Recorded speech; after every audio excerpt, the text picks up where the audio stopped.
José es un hombre de campo. Hace años heredó miles de hectáreas de tierra de parte de su padre, que a su vez las heredó de su padre, quien las heredó también de su padre, y así hasta llegar al primer José de la familia, que no las heredó de nadie, sino que las obtuvo por favores de amigos influyentes. Manuel vive en la ciudad. Hace unos meses ha decidido pedir un crédito para iniciar un emprendimiento. Incentivado por un amigo ingeniero agrónomo, Manuel busca dedicarse a la producción de soja para exportar. Luego de asesorarse adecuadamente sobre el cultivo de esta oleaginosa, inicia la búsqueda de campos para llevar adelante su emprendimiento. Las tierras que Manuel quiere utilizar son las más fértiles y cercanas a los puertos, desde donde se exporta la soja al mundo. Por sus bondades, estos campos son los más codiciados para la ganadería y, por sobre todo, para la agricultura.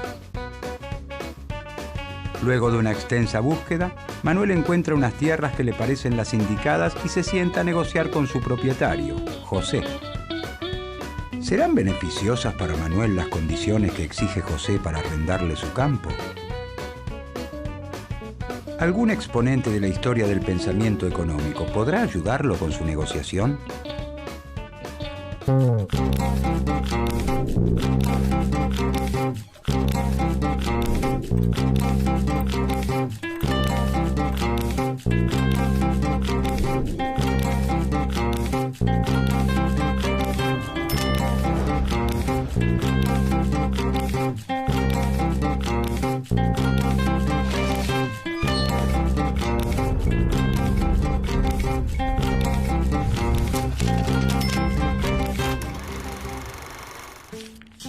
La revolución que trae la consolidación del capitalismo industrial tiene un testigo clave y muy lúcido: David Ricardo.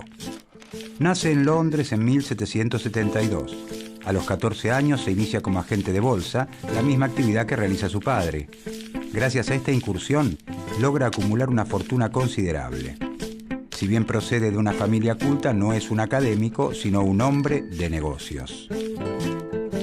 Después de leer La riqueza de las naciones de Adam Smith, se convierte en un apasionado autodidacta de la teoría económica de la época, traducida en su obra cumbre, Los principios de economía, política y tributación, de 1817. David Ricardo es testigo del desarrollo de la fábrica y de la producción maquinizada. Las fuerzas de la revolución industrial se han desatado de forma incontenible. El capitalismo se consolida definitivamente y se impone sobre los vestigios del régimen feudal.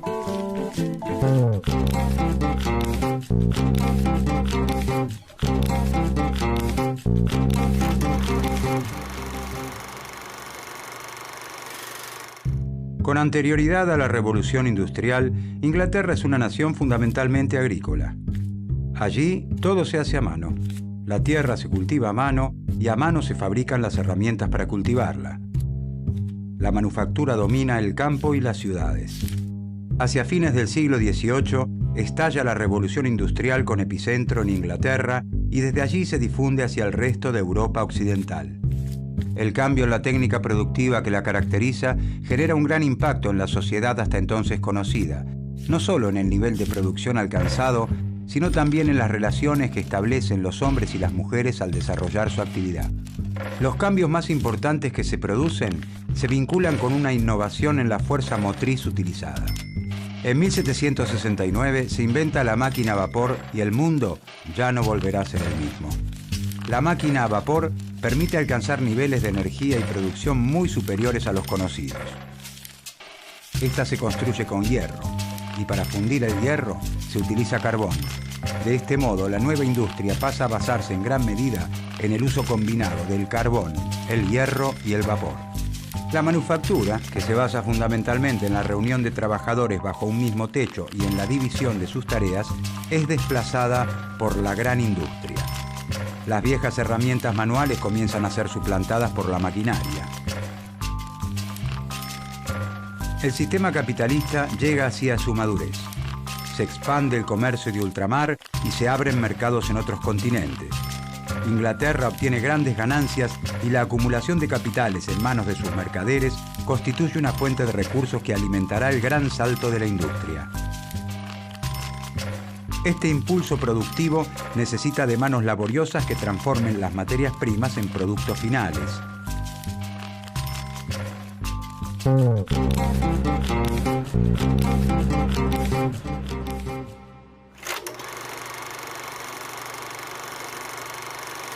La sociedad estaba compuesta por el campesino, el capitalista y el terrateniente. El campesino trabaja la tierra, el capitalista fabrica telas y el terrateniente vive de la producción de sus campos.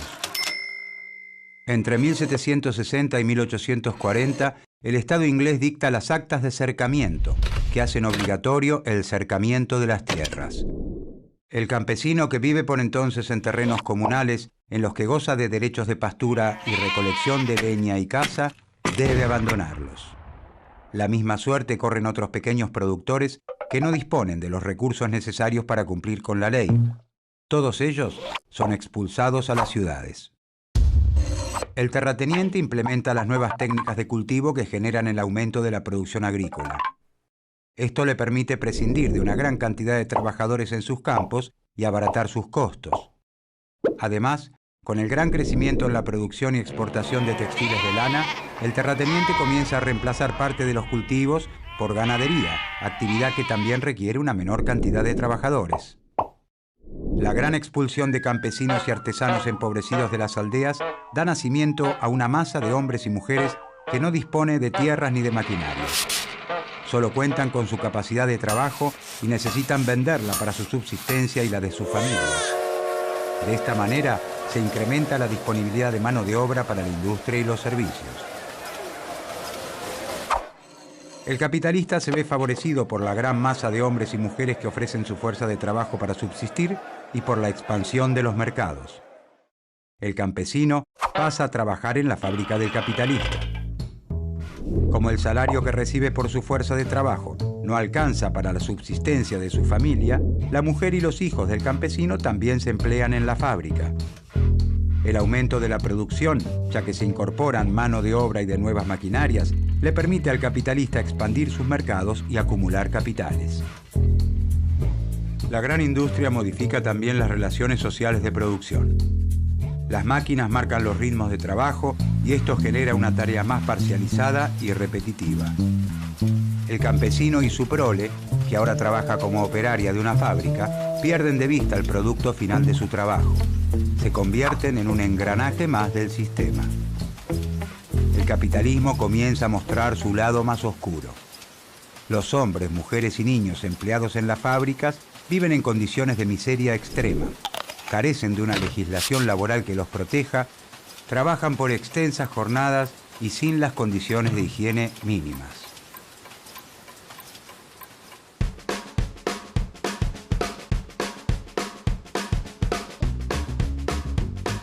Manuel busca arrendar un campo para iniciar el cultivo de soja. Por eso se sienta a negociar con José. José tiene varias opciones para arrendar sus tierras a productores agropecuarios, por lo que decide sentarse a escuchar la mejor oferta. Si bien la renta que Manuel le ofrece es alta y satisface las expectativas de José, otro productor supera esta oferta y termina arrendando los campos también para producir soja. Esto desmoraliza a Manuel, quien empieza a dudar del éxito de su emprendimiento.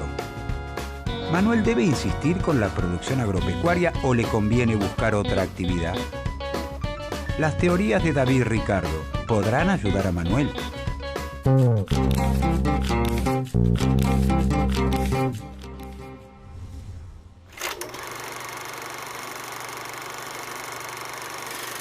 David Ricardo retoma una crucial pregunta planteada por Adam Smith. ¿Por qué los precios son lo que son? Para responder a este interrogante, Ricardo reconoce dos fuentes del valor de los bienes. Por un lado, el trabajo necesario para su producción y por el otro, la escasez o la relación entre la oferta y la demanda. Mientras Smith desestima la ley del valor trabajo, Ricardo dice que el valor del grueso de las mercancías depende de la cantidad de trabajo que se necesita para producirlas.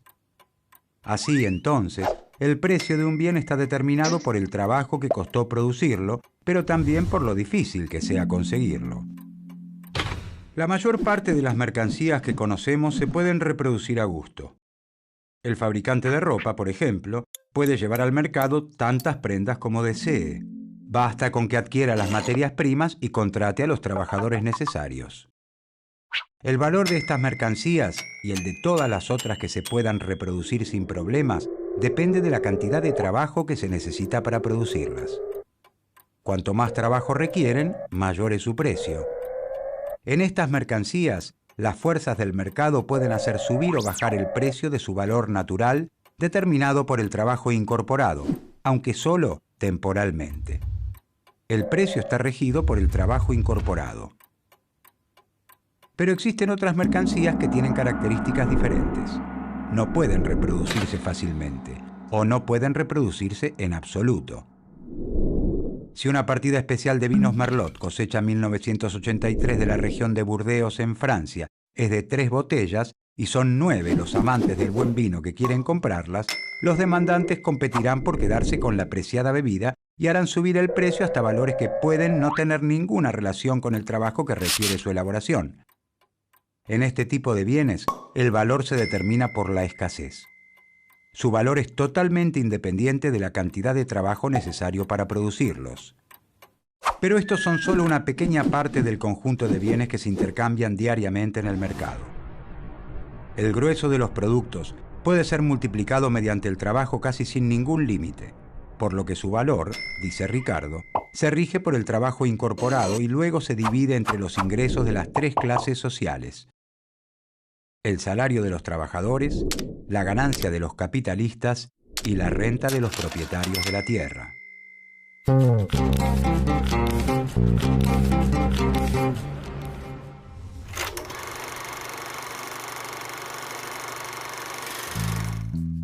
Los debates sobre la distribución del ingreso son frecuentes y fundamentales en nuestra sociedad.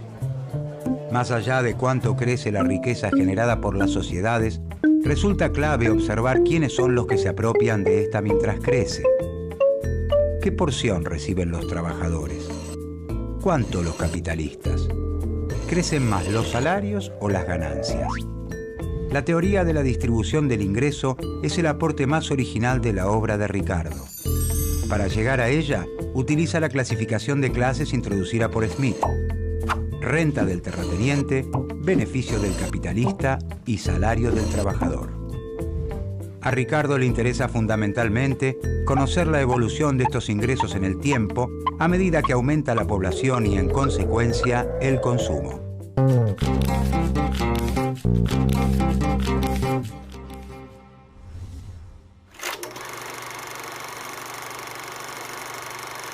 Ricardo asegura que los terratenientes ganan cada vez más. ¿Por qué?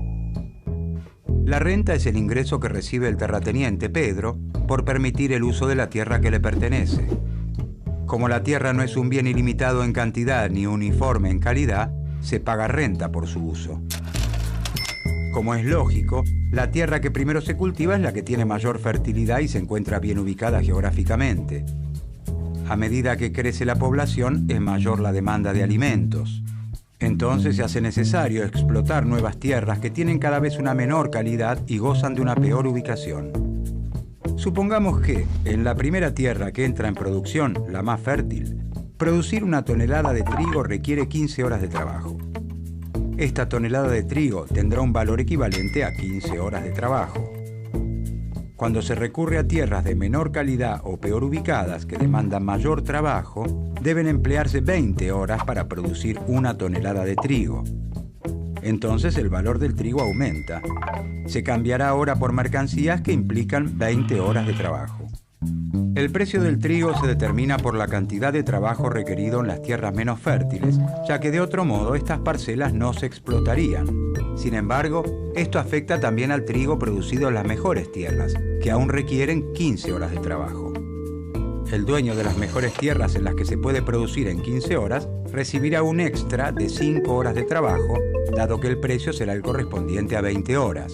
Esta es la renta diferencial de la tierra.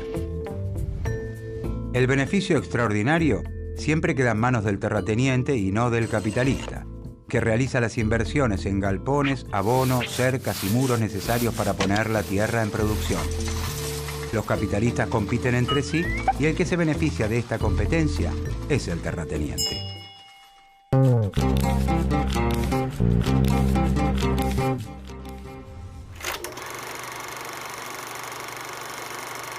Ricardo considera que el salario de los trabajadores tiende a ubicarse en un nivel que alcanza solo para cubrir las necesidades de subsistencia del obrero.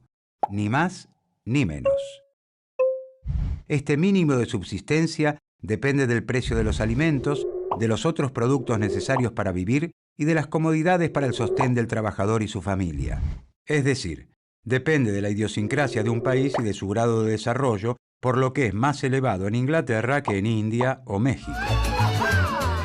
Según Ricardo, los salarios pueden elevarse transitoriamente por encima de este mínimo, pero esta situación no puede prolongarse. La mejora del nivel de vida de los obreros originaría nuevos nacimientos, lo que aumentaría la competencia entre los trabajadores, reduciendo el salario. En este momento histórico, Carlos, que es obrero, debe gastar la mayor parte de su salario en alimentos. Por lo tanto, el precio del trigo es un determinante central del salario. Cuando crece la población y por lo tanto la necesidad de alimentos, es preciso explotar tierras cada vez menos fértiles. Para que esto ocurra, debe crecer el precio del trigo y en consecuencia los salarios. De otra manera, los trabajadores no lograrían subsistir y los capitalistas no encontrarían quienes trabajasen en sus fábricas.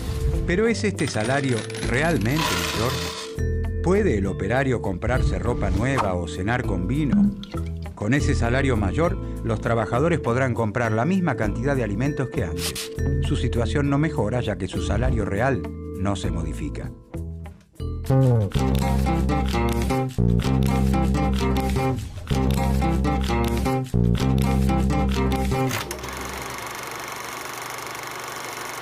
Ricardo afirma que el terrateniente se reserva los beneficios del progreso. A medida que el precio de los bienes agrícolas se incrementa, los salarios de los trabajadores aumentan para permitirles subsistir junto a sus familias. Estos salarios deben alcanzar para comprar el cereal a un precio mayor. Como los salarios aumentan, los beneficios del capitalista caen. ¿Por qué aumenta el precio de los cereales y la renta, lo que provoca un crecimiento de los salarios y una caída de las ganancias? Ricardo adjudica este fenómeno a las barreras proteccionistas a la importación de cereales, que permiten mantener alta la renta de la tierra y afectan a los poderosos industriales ingleses. Siempre que esté prohibido importar trigo de otros países, la necesidad de cultivar tierras de peor calidad llevará al aumento del precio del trigo. Esto beneficia a los propietarios de las tierras y perjudica al resto de la sociedad. Ricardo se opone al poder de los terratenientes y afirma que sus intereses están en oposición al interés general de la sociedad. Como remedio contra el aumento de la renta, propone el libre cambio, que en lugar de cultivar las tierras viejas, estrechas y gastadas de Inglaterra, se importen cereales provenientes de las tierras jóvenes e intactas del Nuevo Mundo, que producen a menor costo, como Argentina. Luego de una larga batalla por el libre cambio, la burguesía vence. Logra la abolición de las leyes sobre el trigo. La reforma realizada por el Parlamento inglés en 1831, que anula el impuesto aduanero sobre la importación de granos, significa la victoria de los capitalistas industriales sobre la aristocracia terrateniente inglesa.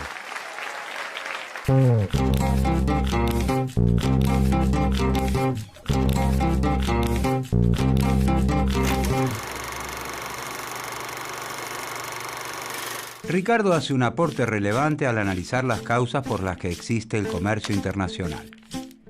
¿Por qué los países les compran y venden a otros en lugar de producir ellos mismos todos los bienes que necesitan sus habitantes? Esto se debe a que las naciones cuentan con distintas ventajas para la elaboración de bienes diversos. Si existe libre cambio, es decir, si no hay impuestos y barreras a la importación y exportación, cada país, dice Ricardo, se dedica a aquellas actividades que son más beneficiosas para él. La Argentina de entonces, por ejemplo, se dedica a la producción de bienes primarios para exportación e importa productos industrializados. Inglaterra vendría a ser el taller, Argentina la granja. La inserción internacional de nuestro país lo lleva a explotar sus ventajas comparativas naturales para responder a las necesidades de la metrópoli. Dada la extensión del territorio, su escasa población y el clima adecuado en la región próxima a los puertos, se desarrolla fácilmente la cría de ganado y se extiende el cultivo de cereales. Así, hacia la segunda mitad del siglo XIX, Argentina se incorpora al comercio mundial como un importante exportador de alimentos y materias primas agropecuarias en un modelo de desarrollo conocido como modelo agroexportador. Las obras de infraestructura necesarias para poder sostener este modelo, como los puertos y los ferrocarriles, se realizan con préstamos e inversiones extranjeras, mientras que se importan los insumos industriales y distintos bienes de consumo popular que no se producen en el país. Inglaterra, potencia hegemónica de entonces, se constituye en el principal mercado para nuestras exportaciones y en la principal fuente de financiamiento externo y de inversiones. Ellos logran impulsar su proceso de industrialización gracias a nuestro aporte de materias primas y alimentos baratos. La teoría de Ricardo justifica esta división internacional del trabajo y asegura que garantiza el mayor bienestar para todos. ¿A qué se refiere Ricardo con las ventajas comparativas? Aunque un país sea el más eficiente del mundo en la producción de distintos bienes, ¿le conviene especializarse en la producción de aquellos que elabora relativamente mejor e importar el resto de los productos? De modo que el comercio sea posible, comenta Ricardo, la ventaja de dos países debe encontrarse en bienes distintos. Si para ambos países fuera más fácil producir cereales que tejidos, el intercambio no existiría. No les convendría especializarse en ninguno de los dos bienes. Ricardo dice que la especialización de Argentina en trigo y la de Inglaterra en tejidos beneficia a ambos. Tanto Inglaterra como Argentina ganan con el comercio si se dedican a aquellos bienes en los que son más eficientes. ¿Por qué? Si Inglaterra produce tejidos y los exporta e importa trigo de Argentina, obtiene más tejidos y más trigo de los que obtendría si produjera ambos bienes. Según David de Ricardo, en condiciones de libre cambio, se establece una división internacional del trabajo bajo la cual cada país se especializa en producir aquellos bienes en los que posee ventajas comparativas. A Argentina le conviene entonces dedicarse a la producción de bienes agropecuarios, que es la actividad que realiza en forma relativamente más eficiente, e importar del resto de los países los demás bienes.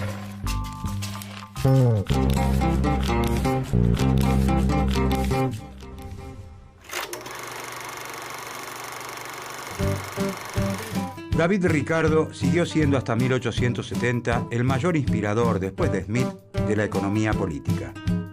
La ley del valor trabajo fue inmediatamente sometida a discusión. De la teoría de Ricardo se derivó una oposición objetiva de intereses entre los trabajadores y los capitalistas que explicaba la lucha de clases. La teoría del valor parecía implicar que el trabajo era la única fuente del valor, por lo que demostraría la explotación del trabajo. También introdujo un conflicto distributivo objetivo.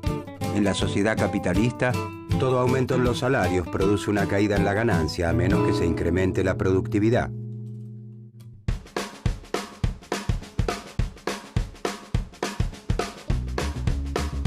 Manuel decide continuar con su emprendimiento sojero.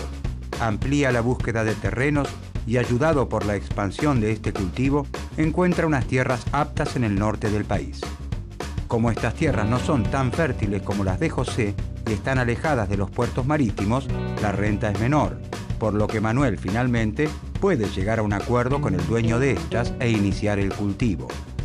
Por otro lado, Manuel tiene que invertir más dinero en las diferentes etapas de la producción, ya que las condiciones y ubicación de las tierras lo obligan a realizar un trabajo más arduo.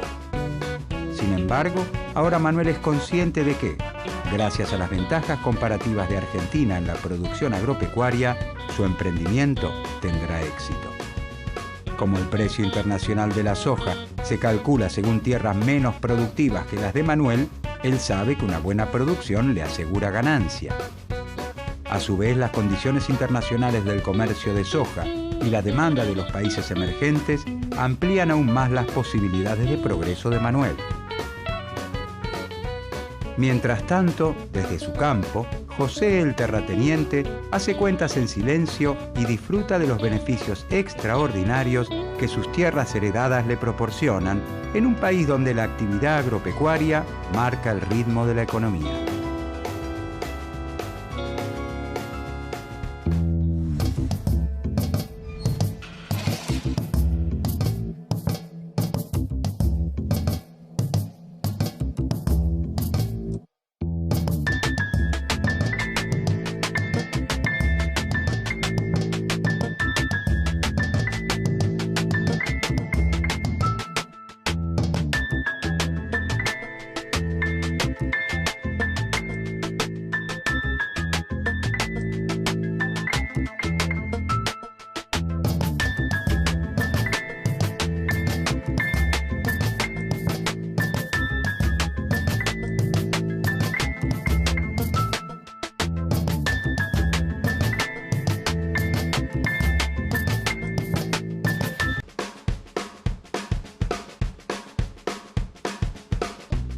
Sergio es operario en una fábrica maderera en la que trabajan 10 personas en su misma función.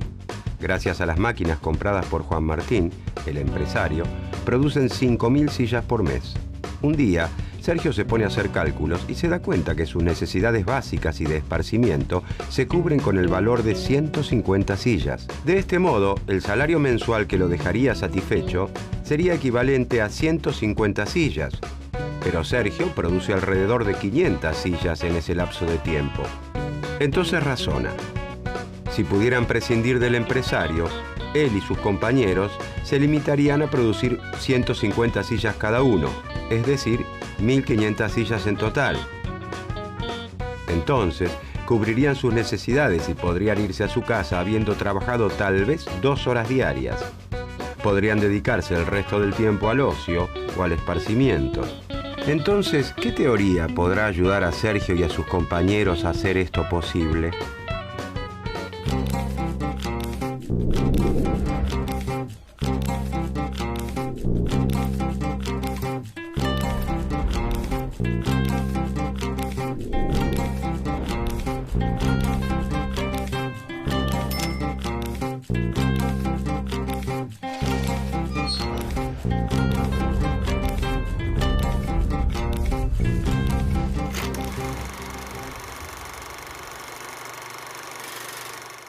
Carlos Marx es uno de los intelectuales más importantes y polémicos de la historia.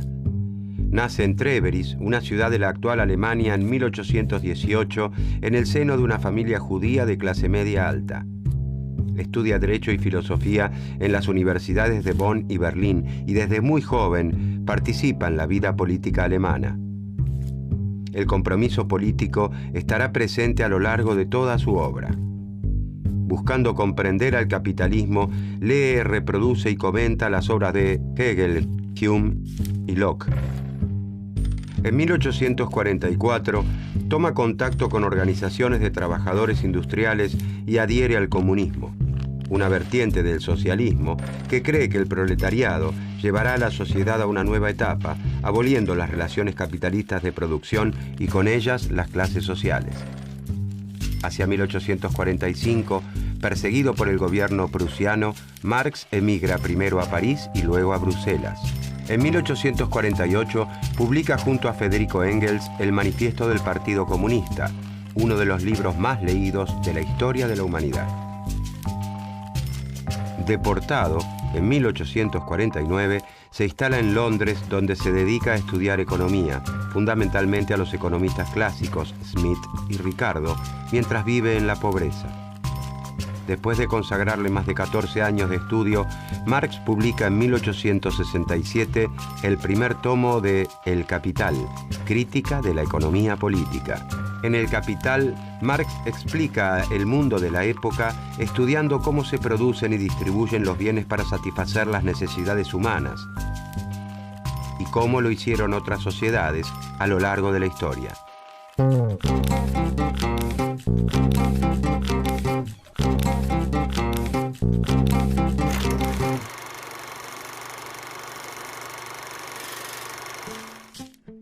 La revolución industrial le había permitido a Gran Bretaña incrementar extraordinariamente su riqueza.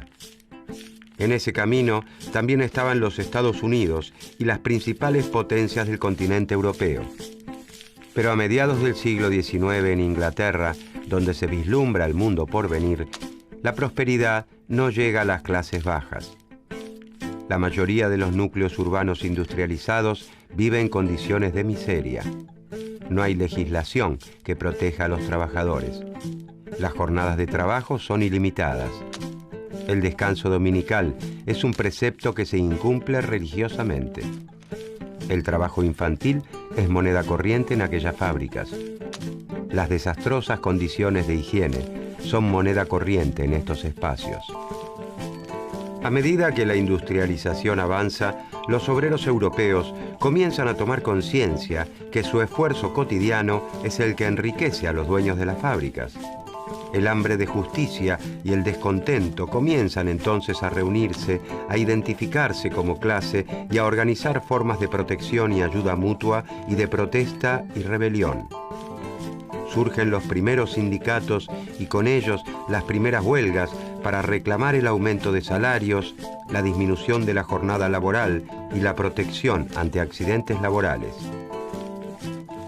En 1864 se crea en Londres la primera Asociación Internacional de Trabajadores, conocida como la Primera Internacional.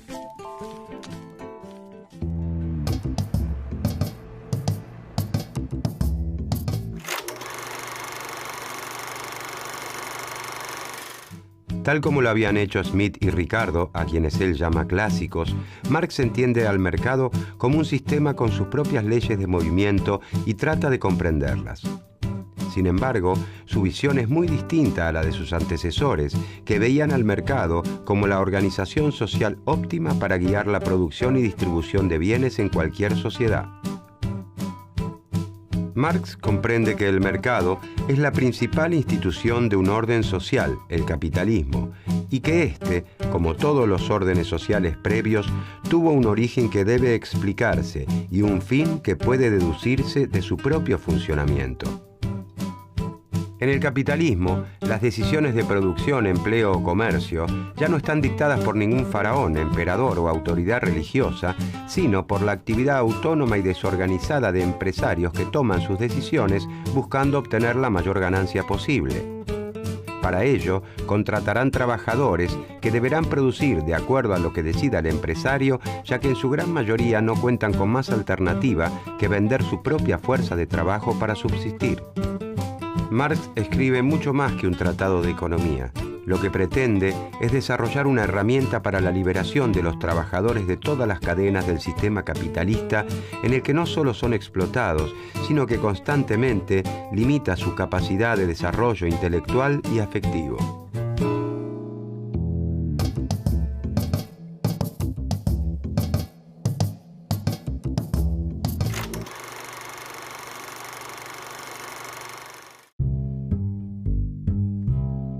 Los pensadores clásicos sostenían que el precio de los bienes dependía del trabajo que requería su producción. Cuanto más trabajo se requiera en una sociedad para producir un bien, mayor valor tendrá.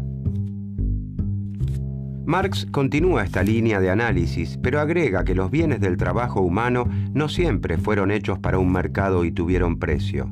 El acto de comprar y vender, que tan natural parece, era una actividad marginal para muchísimas sociedades primitivas.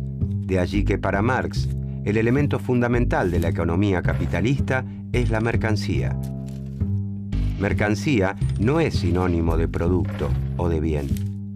Los productos y los bienes, las cosas útiles, han existido en todas las sociedades. Mercancía es todo bien que tiene un valor de uso y un valor de cambio. La mercancía es un valor de uso porque resulta útil y un valor de cambio porque se produce con el objeto de la venta. El lavarropas, que exhibe la casa de electrodomésticos, la mesa, que se vende en una mueblería, los cosméticos del catálogo que nos muestra una compañera de trabajo, todas son mercancías. El dinero desempeña un rol muy importante aquí, ya que actúa como un equivalente universal que traduce el valor de cambio de todas las mercancías y permite conservar y acumular ese valor a lo largo del tiempo. Existen muchos objetos útiles que no son mercancías. Se producen para satisfacer las necesidades de quien los crea, sus amigos, sus familiares. No son mercancías porque no se producen para la venta. Por ejemplo, cocinar una torta de cumpleaños para el primer nieto o prepararse un sándwich como vianda en el almuerzo.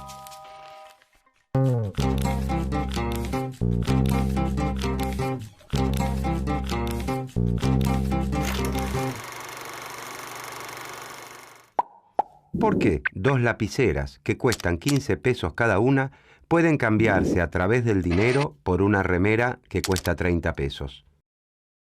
Si las comparamos, las mercancías son todas distintas, satisfacen necesidades diversas.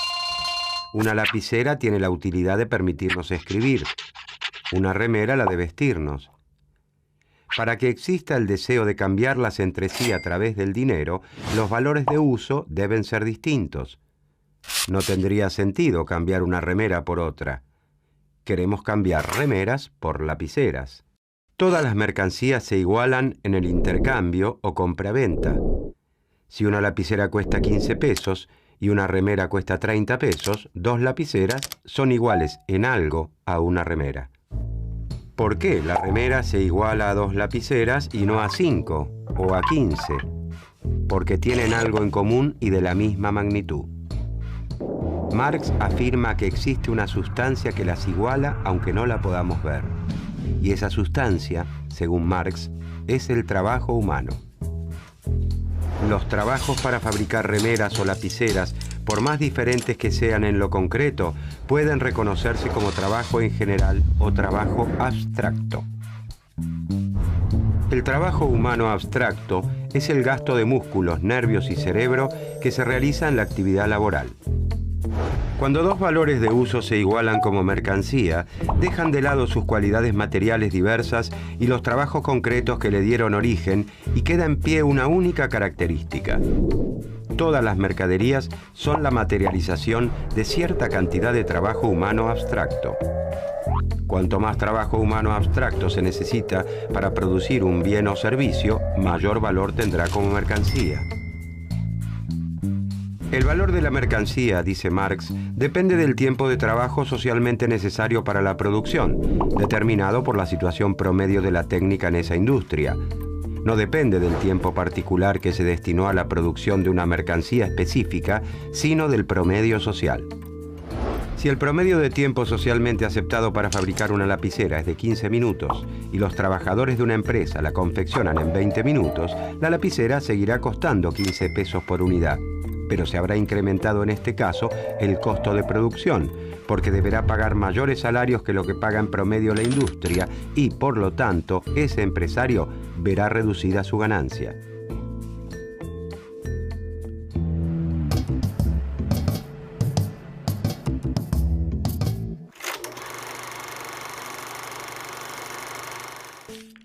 El objetivo del empresario capitalista, el motivo por el cual invierte, es conseguir una ganancia mediante la venta de los productos de su empresa, es decir, vender los bienes a un valor superior a los costos que ha requerido la producción.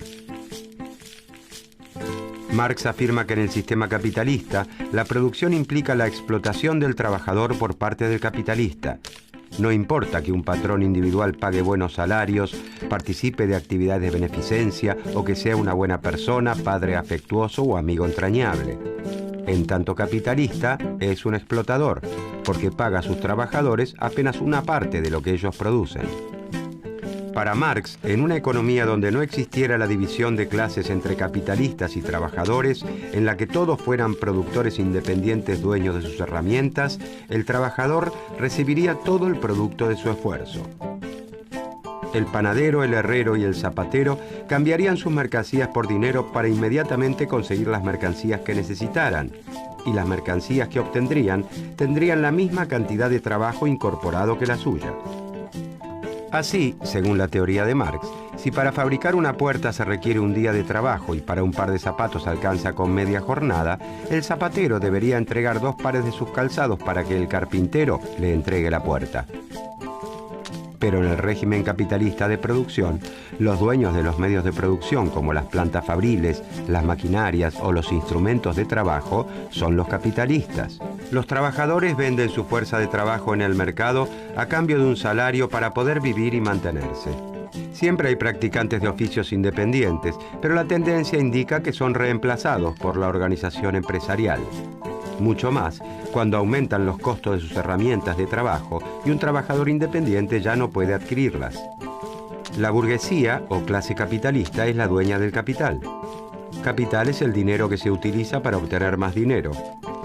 El capital productivo es el que invierten los capitalistas en la compra de medios de producción y fuerza de trabajo para producir mercancía, obteniendo así una ganancia.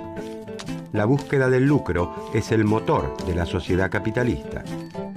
El capitalista produce porque espera obtener un plus luego de la venta.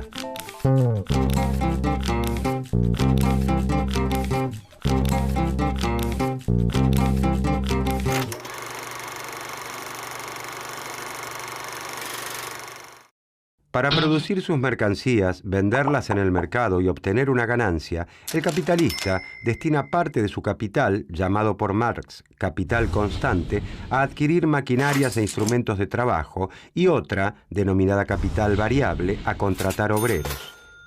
Para que el capitalista pueda contratar un obrero, el trabajador debe poder disponer libremente de su fuerza de trabajo y no poseer máquinas ni materias primas.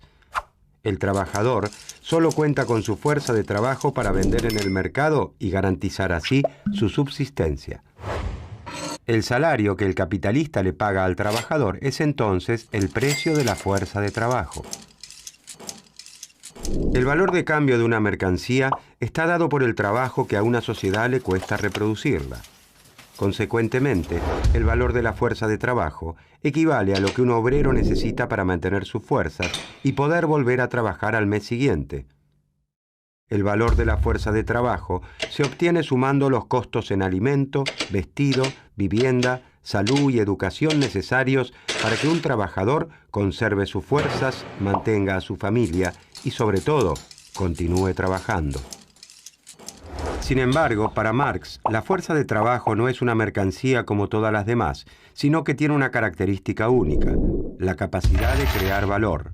Las máquinas o hasta los robots más modernos y sofisticados no tienen la capacidad de crear valor, según la teoría de Marx, sino que transmiten a la mercancía parte de su valor de acuerdo al desgaste que sufren en la producción. Solo los seres humanos tenemos la capacidad de crear valor. Entonces el empresario le compra al obrero la capacidad de trabajar por el tiempo que dure la jornada de trabajo a cambio de un salario. Sin embargo, el valor total de todas esas mercancías que obtiene el capitalista es mucho mayor que el salario recibido por el trabajador. La diferencia entre el valor creado por el trabajador y el valor que se le paga como salario es la medida de la explotación, llamada por Marx plusvalía. La plusvalía es la parte no pagada del trabajo del obrero que se apropia el empresario. En esa explotación se basa, según Marx, la ganancia.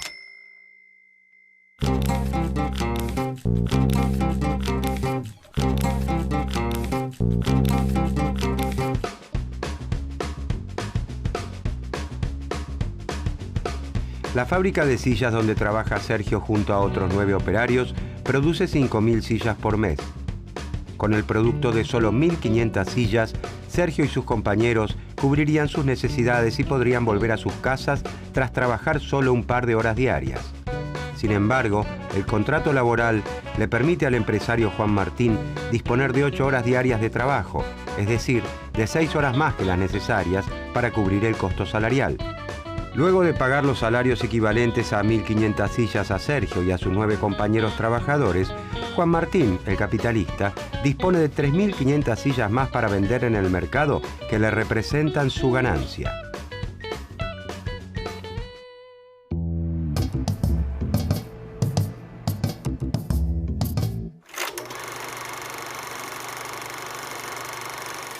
El capitalista obtiene su ganancia solo cuando vende las mercancías producidas.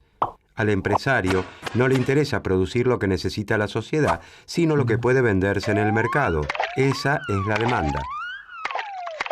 Al momento de tomar la decisión de cuánto producir, el éxito de los resultados es un riesgo, pero el empresario trata de calcular cuánto podrá vender en base a sus expectativas.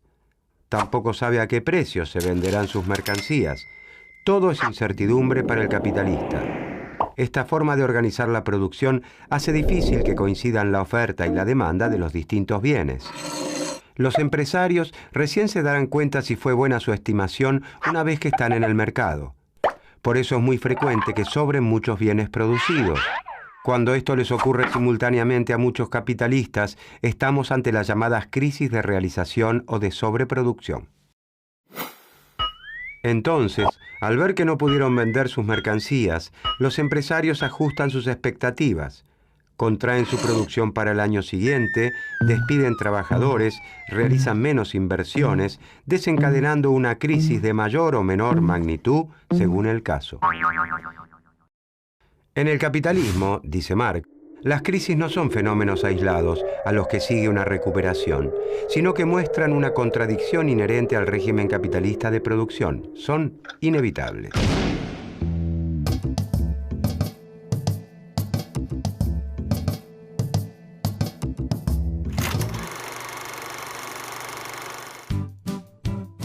Marx es un gran analista de la sociedad capitalista. Percibe la potencia productiva del capitalismo, junto con la desigualdad creciente que engendra mientras se desarrolla. Reconoce que el sistema funciona a la par del enfrentamiento de grupos antagónicos. Los conflictos y tensiones sociales adquieren un rol central en su análisis. Para Marx, la paz y la supuesta armonía social que ve el teórico Adam Smith son ficticias. Donde hay relaciones de dominación, habrá inevitablemente conflicto. En esta lucha, la clase dominante pugna por mantener su situación de dominio, mientras la dominada lucha por liberarse de la explotación. Este conflicto, para Marx, es el motor de la historia. La sociedad se transforma por la lucha de clases. De este modo, en la sociedad capitalista, los trabajadores están destinados a ser los sepultureros del capitalismo. Si bien las interpretaciones marxistas acerca de cómo ocurriría el fin del capitalismo son muchas, Marx, personalmente, se dedicó a explicar en qué elementos del sistema se hallaban las contradicciones y se negó a hacer futurología. Después de Marx, ya no puede hablarse de un orden natural en la economía como lo presentaban los clásicos. Su análisis histórico y político impregnará completamente el estudio de la economía de aquí en adelante.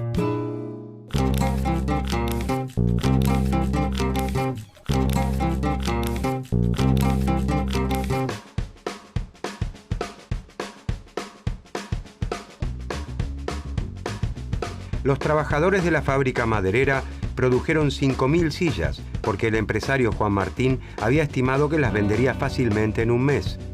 Juan Martín se sentó a esperar las ganancias y el mercado lo sorprendió. La demanda efectiva fue de 6.000 sillas. Como primera medida, Juan Martín anuncia que venderá su producto a un precio más alto y para el próximo periodo anuncia que fabricará 6.500 sillas. Como la situación se repite en todas las industrias del sector, todos los empresarios quieren contratar más trabajadores. Sergio y sus compañeros se organizaron y movilizaron. Ahora están en condiciones de reclamar un sueldo más alto.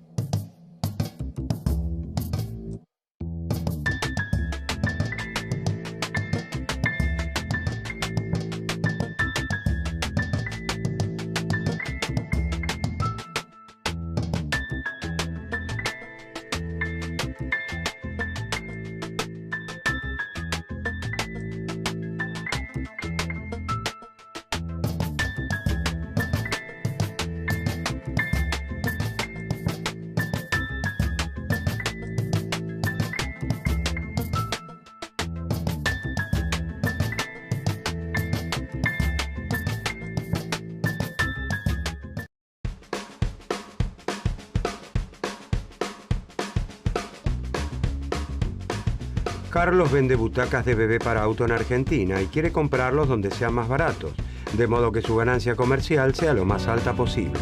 La fábrica de butacas de bebé para auto de Italia, con mayor tamaño, equipamiento moderno y tradición industrial, produce con costos relativamente bajos y puede vendérselas a Carlos a 300 pesos cada una y así obtener una ganancia. La fábrica argentina, que no cuenta con equipamiento de última generación, no alcanza el mismo nivel de eficiencia, sus costos de producción son mayores y no puede vendérselas a Carlos a menos de 500 pesos para obtener una ganancia. Carlos, buscando comprarla lo más barato posible para ganar el máximo con la reventa, optará por comprarlas en Italia. Carlos piensa en su beneficio comercial. ¿Puede el Estado argentino tomar alguna medida para revertir esa lógica comercial y favorecer el desarrollo de su industria? ¿Qué pensador puede aportar alguna solución al conflicto?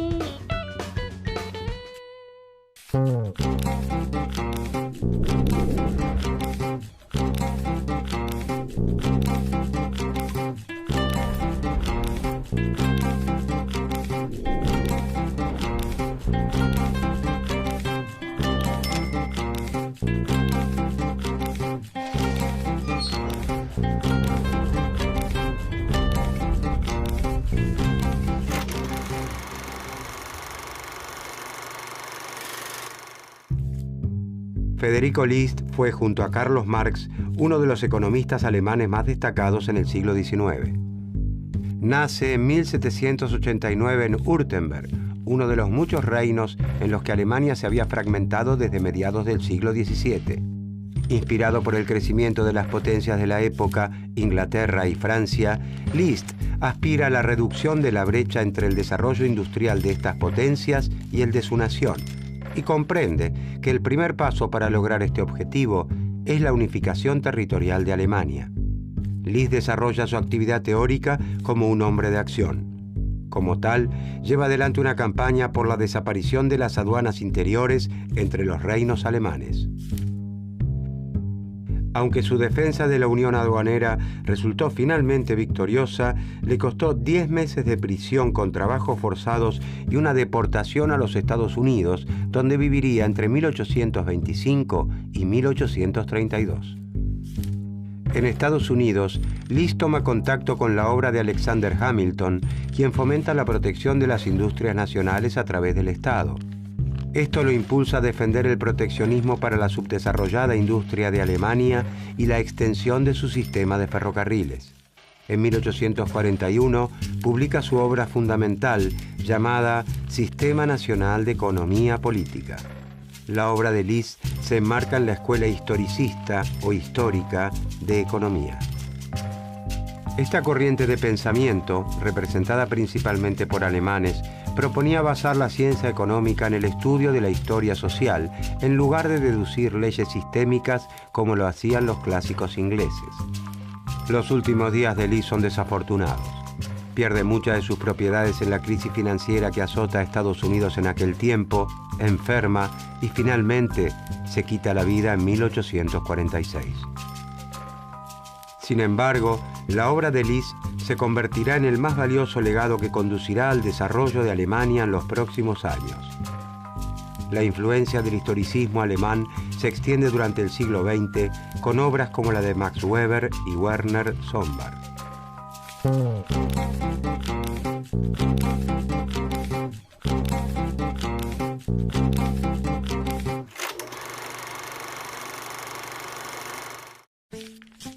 Desde los inicios de la Revolución Industrial, el Reino Unido y Francia contaron con territorios consolidados y aún con colonias de ultramar para desarrollar sus mercados. Los territorios vinculados por el idioma alemán, en cambio, se hallaban fragmentados en 39 reinos independientes que constituían, desde 1815, la Confederación Germánica. La constante puja por el predominio de la Confederación entre sus dos principales miembros, el Reino de Prusia y el Imperio Austríaco, debilitaba a los reinos más pequeños y demoraba de forma notable la conformación de Estado-nación modernos. En 1834, y bajo la influencia de Prusia, se crea una unión aduanera o Zollverein, a la que se suman todos los reinos de la Confederación, excepto Austria. Los integrantes de esta unión mantienen sus fronteras, pero reducen las barreras arancelarias entre sí, de modo que se fomentan los vínculos económicos y se gana cierta cohesión política entre ellos. La unidad alemana se consolida en 1871, tras dos guerras que unifican a los reinos de la Unión bajo la hegemonía de Prusia, constituyendo el Imperio alemán y excluyendo definitivamente a Austria del conjunto. Por lo tardío de su unidad, Alemania se industrializa con un retraso importante frente a las potencias económicas de la época, aunque contando con importantes elementos a su favor: cuantiosos recursos naturales, una fuerte tradición en la confección de manufacturas y un sistema educativo avanzado con bajas tasas de analfabetismo. En 1835 se inicia la construcción de ferrocarriles y el desarrollo de industrias siderúrgicas y mecánicas. 2 décadas después, las industrias alemanas ya fabrican desde las locomotoras hasta los rieles. Con la expansión de las industrias pesadas, se genera la infraestructura necesaria para el desarrollo de las manufacturas destinadas al consumo, y mucho antes de iniciarse el siglo XX, ya es claro que Alemania vive el proceso de industrialización más exitoso de Europa continental. Este notable crecimiento no se produce espontáneamente, sino a través de un fuerte impulso de la industria pesada por parte del Estado, que también protege con aranceles a las manufacturas domésticas destinadas al consumo.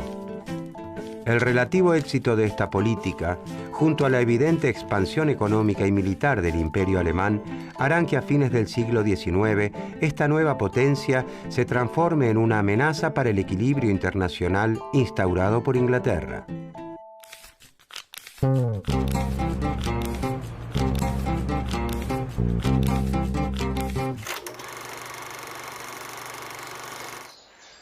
Los economistas suelen realizar supuestos acerca de la realidad social construyendo un modelo simplificado de la misma que permite analizar solo algunos de sus aspectos tomándolos de forma aislada. Este procedimiento es similar al que se realiza en las ciencias naturales cuando se eligen los elementos que se utilizarán para un experimento y se los aísla en un entorno que cumple ciertas condiciones.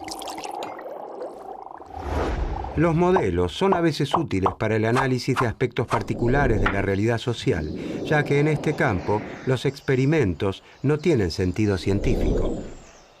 Sin embargo, cuando los supuestos se encuentran alejados de la realidad, los análisis pierden sentido y las conclusiones derivadas de ellos fracasan en explicar lo que pretendían. Los historicistas reclaman una mayor aproximación de la teoría económica a la realidad social y critican la elevada abstracción de la ciencia económica tal como la practican los clásicos del Reino Unido. Afirman que los fenómenos sociales están interrelacionados por naturaleza y por lo tanto solo pueden entenderse como una unidad. De este modo, consideran que no es posible comprender la economía sin estudiar, por ejemplo, la historia, la política y la geografía concretas donde los procesos económicos ocurren. Los historicistas se oponen también a la pretensión de establecer leyes económicas universales que ven reflejadas en autores como Adam Smith. Afirman que si bien es posible identificar ciertas regularidades económicas, debe quedar en claro que su validez no es universal, sino que dependen de las condiciones históricas y geográficas en las que actúan. La escuela histórica alemana también discute con los clásicos la suposición de que los seres humanos solo se mueven como agentes individuales movidos por su interés personal. Los historicistas sostienen, en cambio, que los móviles de la actividad humana son variados, múltiples y complejos. No solo nos conducimos por la búsqueda del enriquecimiento, el interés personal y el egoísmo, sino también, por ejemplo, por la vanidad y el éxito.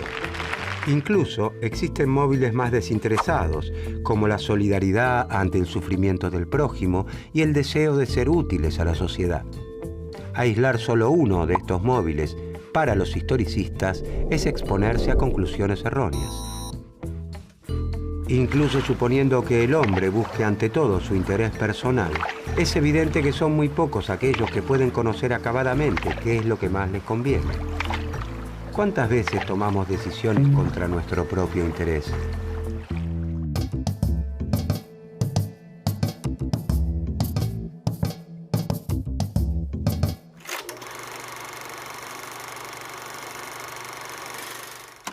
List reintroduce en la ciencia económica el concepto de nación.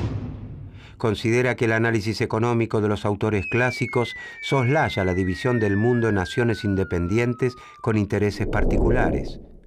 Según List, el potencial de una nación no surge de la reunión de las capacidades de todos los individuos que la integran tomados aisladamente, sino que depende principalmente del estado social y político y del grado en el que la nación, como un todo, ha avanzado en la división del trabajo. La humanidad no se compone por individuos aislados, sino por naciones. Entre el individuo y el género humano existe para List la nación, con su lengua particular, su literatura, su origen y su historia propios, con sus costumbres y sus hábitos, sus leyes y sus instituciones, con sus pretensiones a la existencia, a la independencia, al progreso y con su territorio bien definido. De esta manera puede comprenderse de qué manera las naciones que son florecientes han logrado tal grado de poderío y prosperidad o por qué motivo otras naciones han perdido su pujanza de otro tiempo. De hecho, dice List, la protección de la industria implementada por Inglaterra, mediante reglamentaciones comerciales hasta transformarse en la economía más eficiente del mundo, ha afectado a la industria alemana. Las exportaciones baratas inglesas, que ahora reclaman el libre cambio, han limitado el desarrollo de la industria nacional alemana. List parte de la concepción de nación como entidad distinta a la suma de los ciudadanos.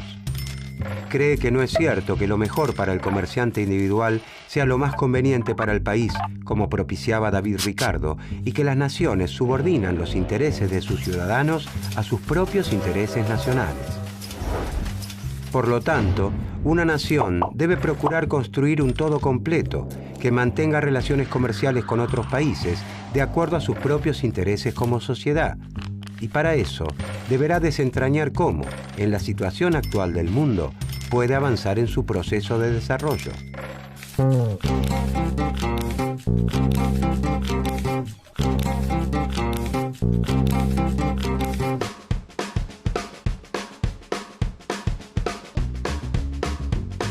Carlos, el comerciante nacional, está decidido a comprar las butacas de bebés para autos fabricadas en Italia, que se ofrecen a 300 pesos cada una, contra los 500 pesos que le cotiza la fábrica nacional.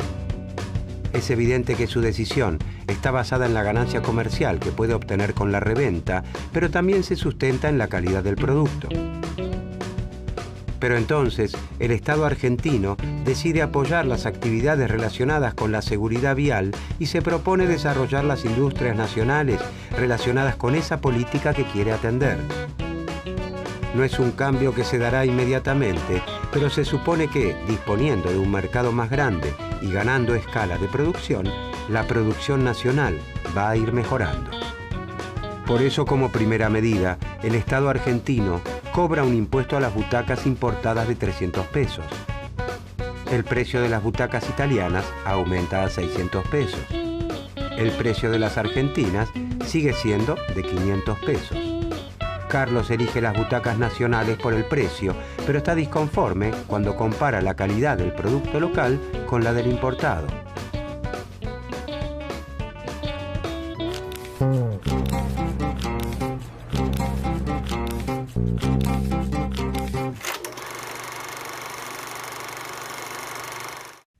List acepta gran parte de los postulados clásicos, pero rechaza el libre comercio. Cree que los países que tienen potencial para explotar y fortalecer sus industrias deben abrazar el proteccionismo. Solo con la intervención del Estado puede alcanzarse una industria manufacturera perfeccionada, una marina mercante considerable y un vasto comercio exterior. List dice que el libre comercio es muy conveniente para los países atrasados y sin potencial de desarrollo. También para un país como Inglaterra, que ya ha alcanzado la madurez industrial.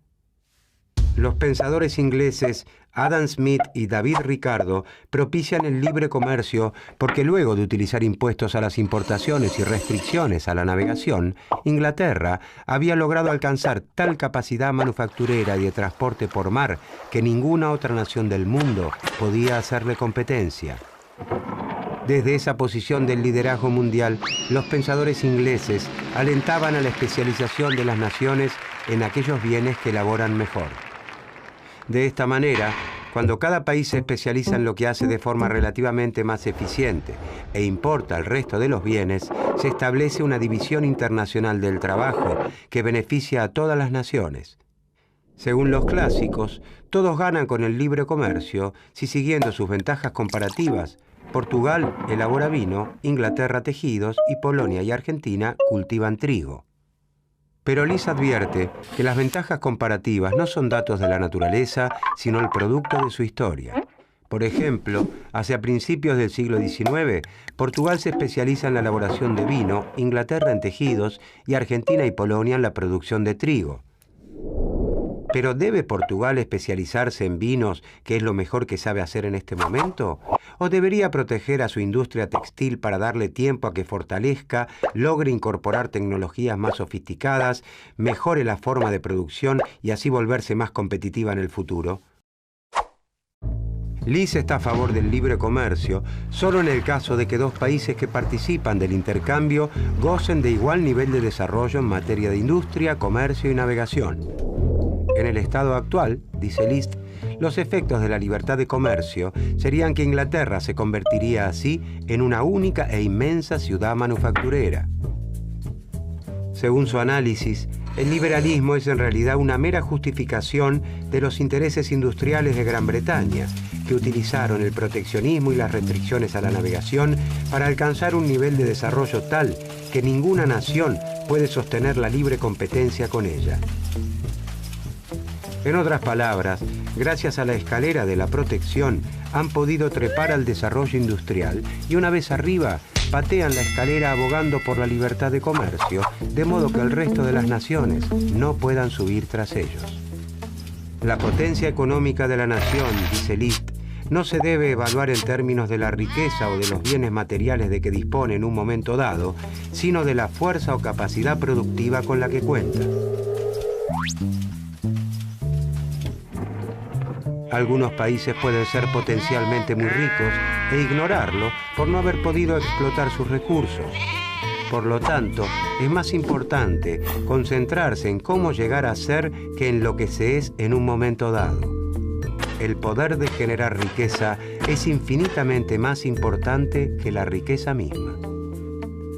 Por lo tanto, la política debe concentrar sus esfuerzos en desarrollar las fuerzas productivas y no en procurar el bienestar inmediato. Y la forma de desarrollar el potencial de un país, avanzando de los estados con menor nivel de desarrollo al nivel de una nación preponderante, es al amparo de una protección contra la competencia extranjera, y esto se logra mediante tarifas aduaneras o prohibiciones que encarecen los bienes importados.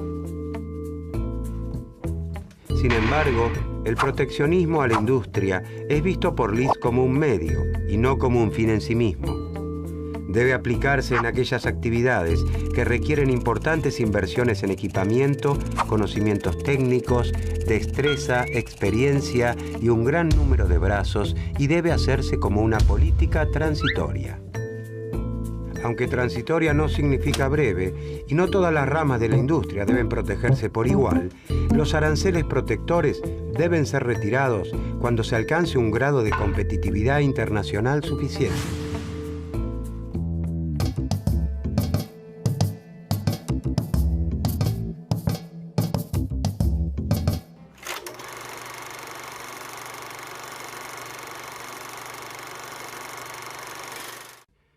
La obra de Liszt ejerce una influencia muy importante en los países que buscan industrializarse y no quedar rezagados frente a los más avanzados.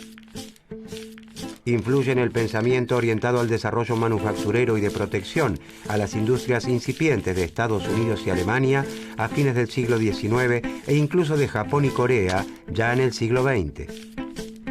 Como pensador, Liszt ocupa un lugar destacado en las historias latinas y alemanas del pensamiento económico, pero prácticamente no aparece en las historias del pensamiento económico escritas por autores anglosajones. Los historicistas llegan como conclusión a la necesidad del intervencionismo. Piden que el Estado tenga un rol activo para desarrollar la economía nacional y proteger a las ramas productivas aún inmaduras que no pueden enfrentar la competencia con industrias ya desarrolladas. Gracias a sus postulados, la economía alemana logra su desarrollo en virtud de políticas intervencionistas y proteccionistas. Los historicistas sostienen la importancia del conocimiento histórico y cultural, atacando el método puramente lógico, la elevada abstracción y la falta de realismo de los economistas clásicos. Su permanente demanda de más estudios empíricos les confiere plena actualidad.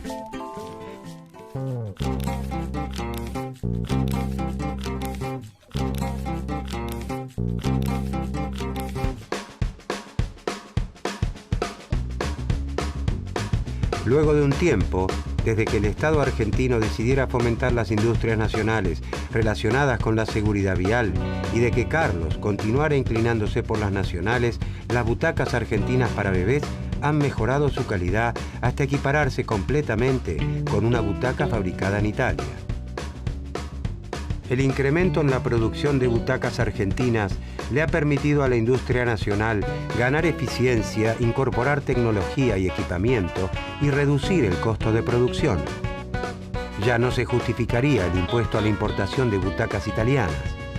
Gracias a la protección, las fábricas argentinas de productos de seguridad para bebés crecieron, incrementaron su demanda y colaboraron con el cumplimiento de la política de seguridad vial al salvar muchas más vidas en caso de accidentes.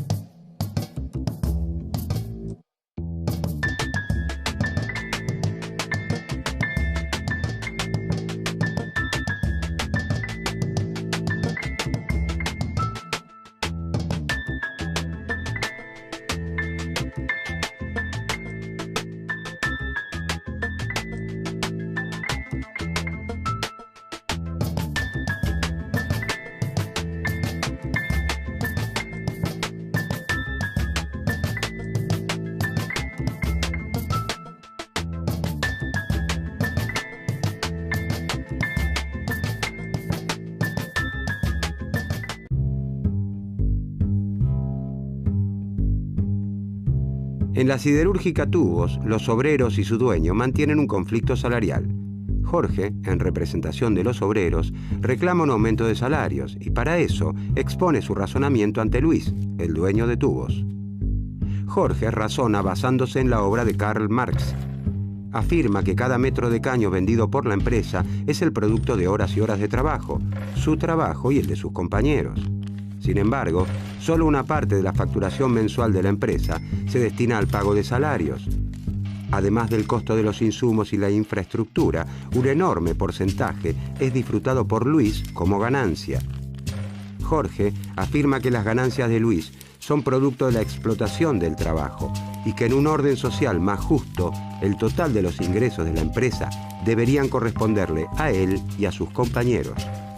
Luis, el dueño de Tubos, no está de acuerdo con el análisis de Jorge y le dice que el razonamiento de Marx ha quedado obsoleto, que existe una teoría superadora de los clásicos y de las críticas de Marx, el pensamiento marginalista. Pero, ¿quiénes son los marginalistas y cuáles son sus grandes aportes al pensamiento económico?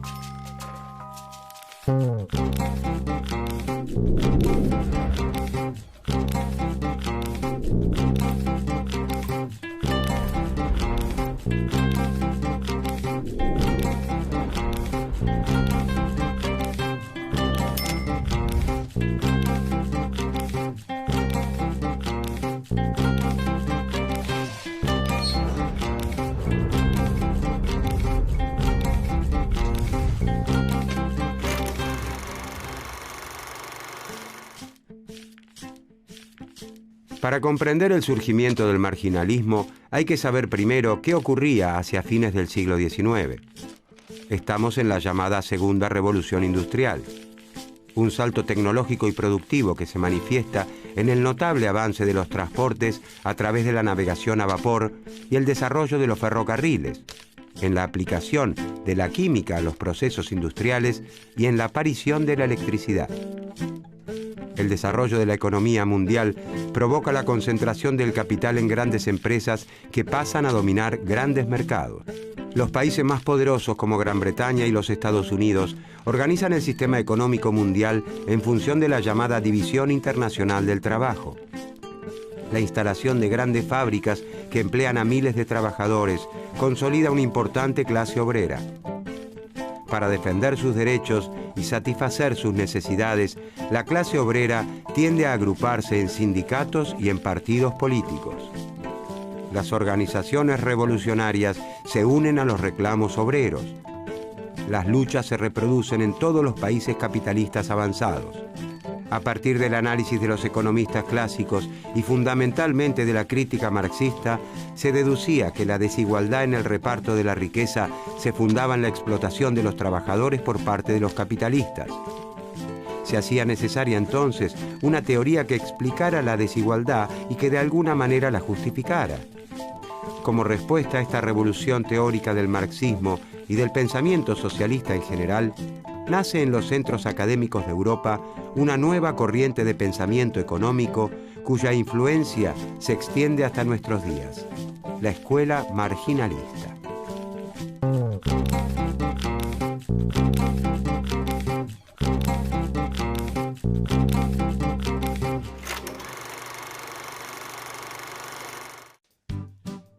La escuela marginalista nace a fines del siglo XIX en Europa, con la publicación casi simultánea de las obras del francés Léon Walras, el inglés Stanley Evans y el austríaco Karl Megger.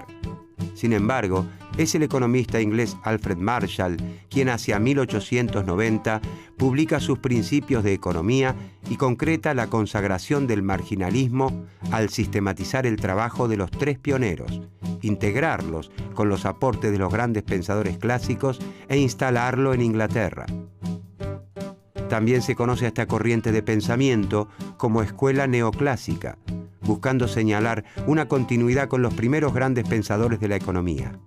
Sin embargo, la revolución marginalista busca alzarse contra el sistema clásico y sus implicancias políticas. Es más parecido a un quiebre que a una continuidad. Marshall se transformaría en el primer intelectual en sustituir a David Ricardo como exponente indiscutido de la teoría económica británica. Su obra llega a imponer una nueva visión dominante de la economía. Con el correr de las décadas, las academias de economía de casi todos los países occidentales pasarían a cultivar una ciencia única, a utilizar un mismo lenguaje. La expresión economía política se reduce solo a economía. La política no solo desaparece como palabra, también se excluye del análisis los conflictos de intereses y la explotación, que ocupaban un lugar central para los socialistas. Los marginalistas reinventan la ciencia económica sobre fundamentos que eliminan las referencias al conflicto social.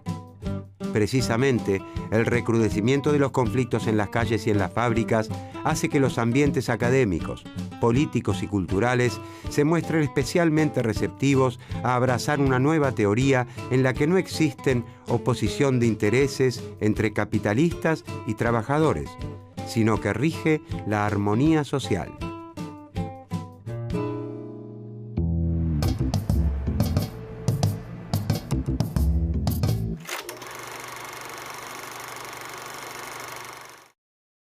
Los pensadores clásicos explicaban la economía a partir del análisis de las clases sociales, la clase trabajadora, la capitalista y la terrateniente.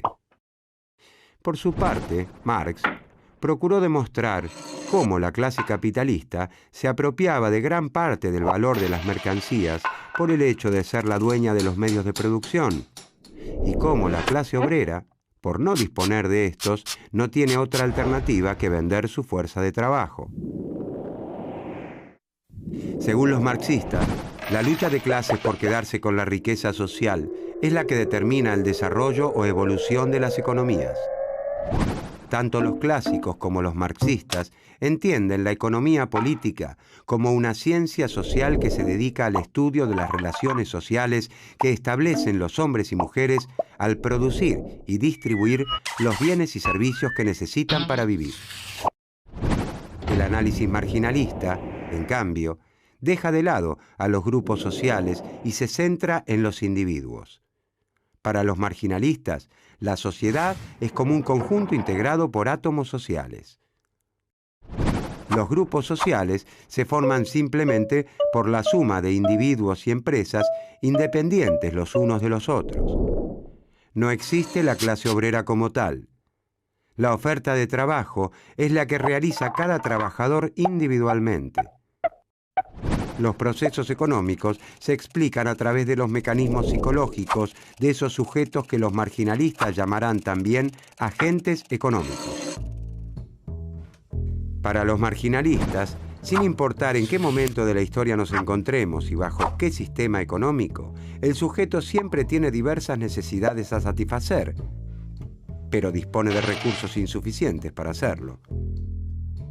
El problema central de la economía es entonces cómo maximizar el placer, cómo satisfacer al máximo nuestras necesidades con el mínimo esfuerzo.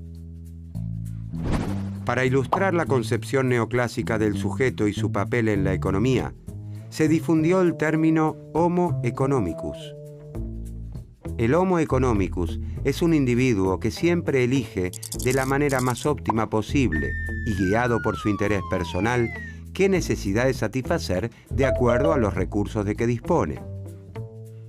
Como el ser humano siempre se ha enfrentado al problema de las necesidades ilimitadas y los recursos escasos, entonces la ciencia económica, dicen los marginalistas, podría formular leyes universales. Leyes que se cumplan en todo tiempo y lugar, como la ley de la gravedad. Al equiparar a la ciencia económica con las ciencias naturales, ya no se las podía juzgar ni atribuirles elementos éticos o apreciaciones subjetivas. Las leyes económicas pasarían a ser absolutas y objetivas, como las leyes de la naturaleza.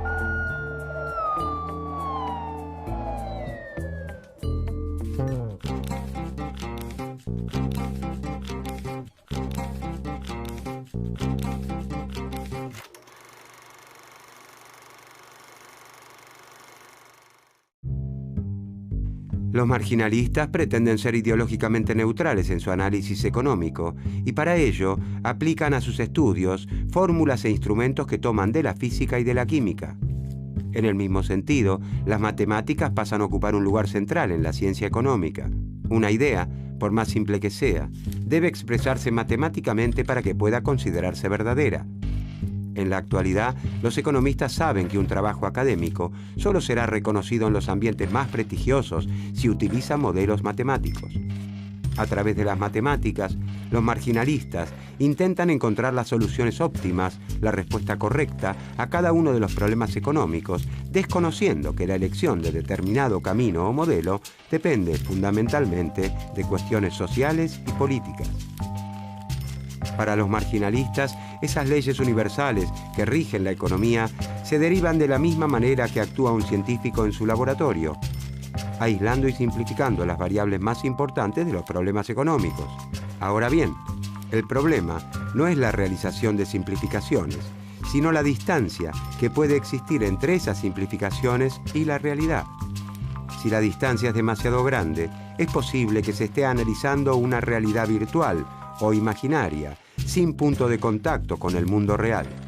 El supuesto principal en que se basan los análisis marginalistas es considerar que los mercados, si no interviene en ellos el Estado o alguna corporación, tienden por sí mismos a una situación de competencia perfecta. En un mercado de competencia perfecta, ningún empresario o consumidor tiene poder por sí mismo para modificar los precios. En un mercado de competencia perfecta, no existen los sindicatos, ni los grupos de presión, ni los carteles de empresas, ni otro tipo de grupos sociales que son tan habituales en nuestros días, pero que también existían a fines del siglo XIX, en los tiempos de los primeros marginalistas.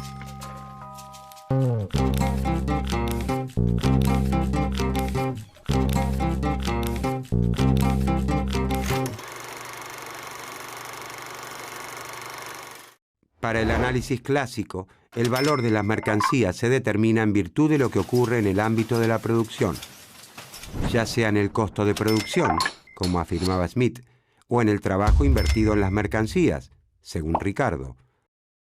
Entonces, para los economistas clásicos, las mercancías llegan al mercado con un valor objetivo dado por sus condiciones de producción.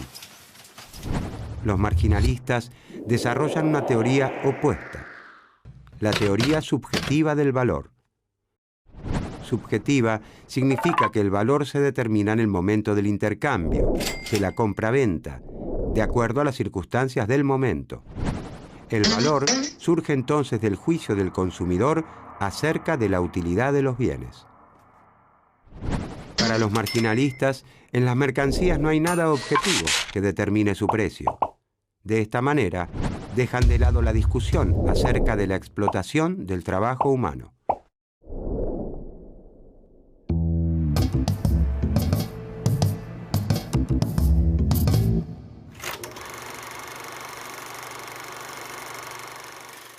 Para Adam Smith, el valor de los bienes no podía establecerse a partir de su utilidad. Como ejemplo, mencionaba cómo el agua, siendo más útil que los diamantes, tiene un precio menor. Pero los marginalistas señalan un error en el análisis de Smith. Las cosas útiles tienen precio solo si son escasas, si se encuentran limitadas en cantidad, lo que no ocurre con el agua. Las mercancías tienen precio porque son útiles y están limitadas en cantidad. Según los marginalistas, Smith se equivoca al considerar la utilidad total del agua. Lo importante para los consumidores, lo que determinará su precio, es la utilidad marginal.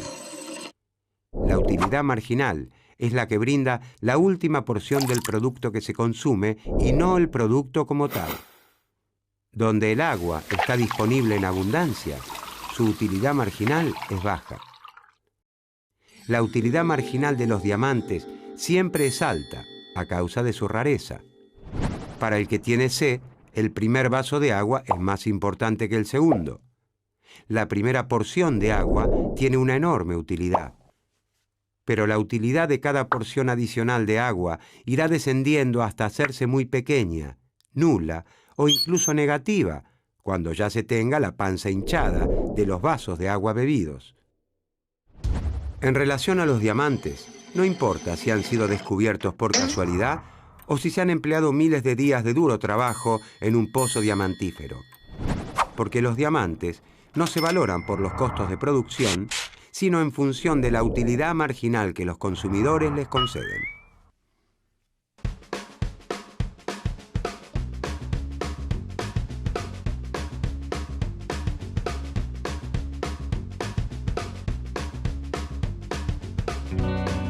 Luis, el dueño de la siderúrgica Tubos, se muestra en desacuerdo con el argumento de Jorge, que justifica su reclamo salarial de acuerdo al análisis marxista de la explotación, la plusvalía y la lucha de clases.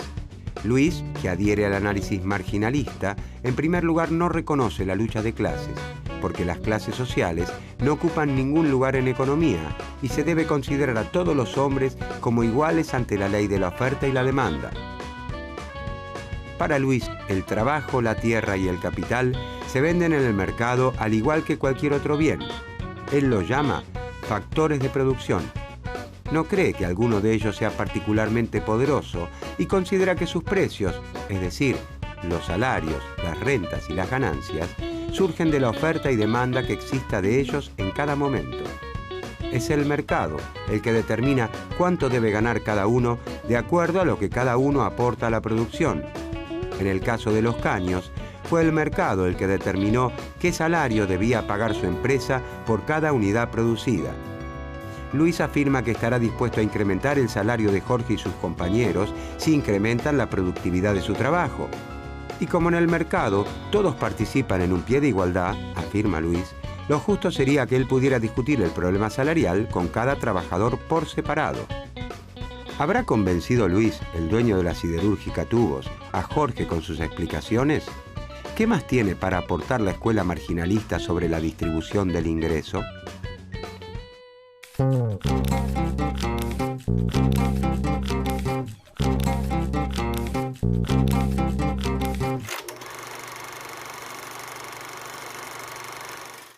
Para el pensamiento marginalista, la oferta y la demanda del factor trabajo se igualan entonces a un determinado precio, que es el salario de equilibrio.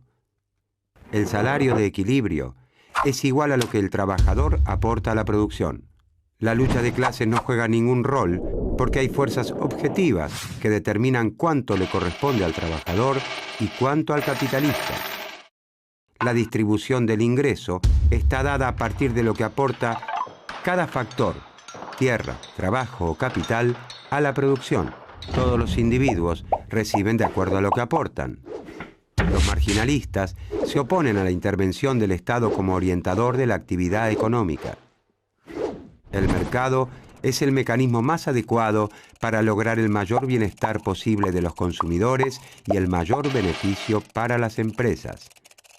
Sin la intervención del Estado y de los gremios, el mercado encuentra el equilibrio. La oferta y la demanda se igualan y la distribución del ingreso es justa.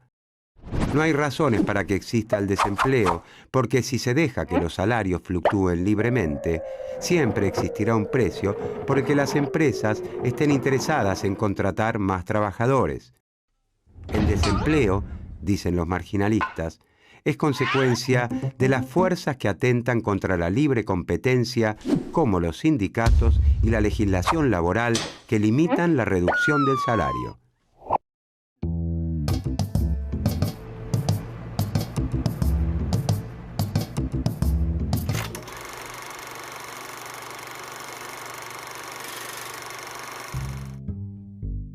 Los primeros autores marginalistas han tenido una influencia decisiva en la formación de la teoría económica moderna. Desde comienzos del siglo XX se erige un sistema teórico nuevo, empeñado en demostrar la existencia de leyes económicas universales, y es el que predomina a grandes rasgos en la actualidad. El mercado se transforma en el gran organizador de la actividad económica. Todo parece explicarse y resolverse en el mercado. Sin embargo, ha demostrado sus límites. En la historia económica del siglo XX han sido numerosas las situaciones en las que los mercados no pudieron dar respuesta a los problemas que se presentaron.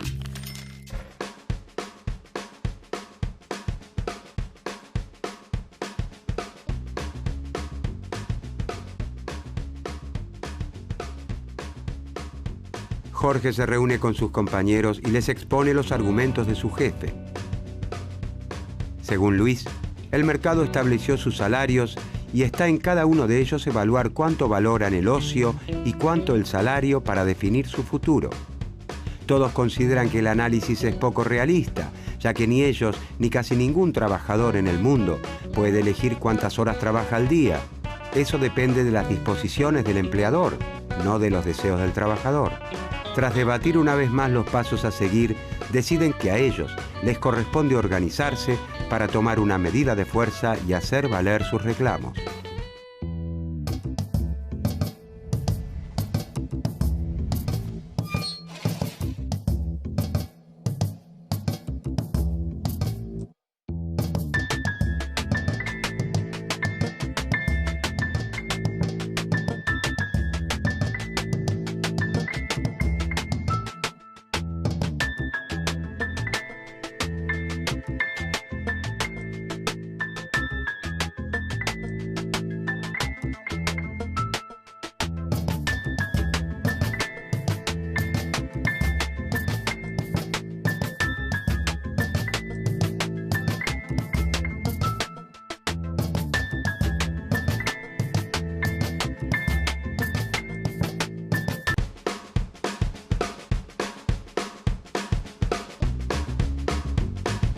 Marina es una fabricante de zapatillas.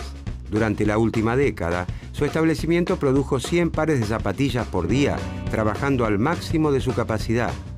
Para eso, Marina necesitó emplear a 10 trabajadores.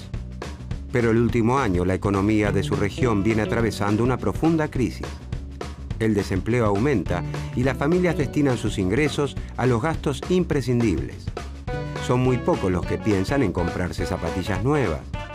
Marina estima que ahora le resultará imposible vender los 100 pares que fabrica por día. Por eso, en lugar de trabajar con su fábrica al tope, decide contratar a la mitad de sus empleados y producir solo 50 pares diarios. Aunque los salarios de los trabajadores bajen, Marina no contratará a más trabajadores porque está convencida de que ya no encontrará interesados que puedan comprarle 100 pares de zapatillas todos los días.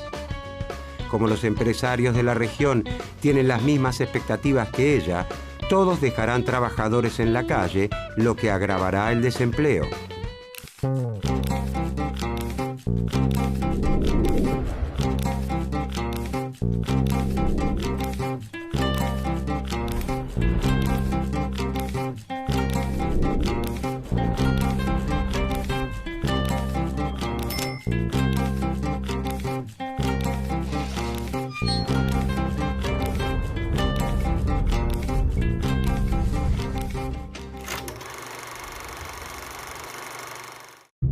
Cuando finaliza la Primera Guerra Mundial, Estados Unidos se erige como la nueva gran potencia mundial, amenazando la hegemonía británica. Con sus fábricas trabajando al tope, el clima de euforia contagia a los norteamericanos y los convence de que ese crecimiento será imparable. Estamos en los felices años 20, en los años locos. Este optimismo desenfrenado empuja a gran parte de la población de los Estados Unidos a comprar acciones en la bolsa. Hacia fines de la década del 20, grandes y pequeños ahorristas adquieren gran parte de las empresas convencidos de que ganarán mucho dinero gracias a ese fabuloso crecimiento que se da por descontado. Como muchos eligen ahorrar en acciones, su precio y con él el valor de las empresas crece enormemente. Todo marcha bien hasta que surgen preocupantes señales de que esta ola de optimismo ha llevado a las empresas a producir muy por encima de las cantidades demandadas, exceso que las obliga a detener la producción, acumular stock de mercaderías y expulsar mano de obra. Esto hace que el valor de las empresas caiga a pique y empobrezca a todos los que habían elegido ahorrar en acciones. El 29 de octubre de 1929 pasa a la historia como el Jueves Negro. Ese día se produce el famoso crack en la Bolsa de Nueva York. Esta quiebra financiera tiene un impacto notable. La crisis arrastra a todos los sectores económicos y lleva a la ruina a numerosos bancos. En poco tiempo, millones de hombres y mujeres pierden sus trabajos, sus ahorros y, en ocasiones, sus viviendas. En virtud del peso que había adquirido Estados Unidos en la economía mundial, la crisis se generaliza. La producción y el comercio de Occidente se contraen. Las fuerzas del mercado son insuficientes para actuar libremente, acomodar los desajustes y restablecer el equilibrio. Los países industrializados imponen barreras proteccionistas y reducen el precio de las materias primas y los productos agrícolas, lo que afecta especialmente a los países exportadores como la Argentina. Las ganancias capitalistas se reducen y los trabajadores pasan a vivir en la miseria. Las profecías marxistas parecen cumplirse. El capitalismo muestra su gran debilidad al tiempo que la Unión Soviética desarrolla un sistema colectivista fuertemente aislado y logra sortear la crisis mundial sin grandes contratiempos. El fantasma del comunismo genera un gran temor en los países industrializados. Empeñados en salvar al sistema capitalista, un grupo de economistas proponen abandonar los viejos preceptos dominantes y adoptar una nueva receta. A la cabeza de ese grupo se encuentra John Maynard Keynes.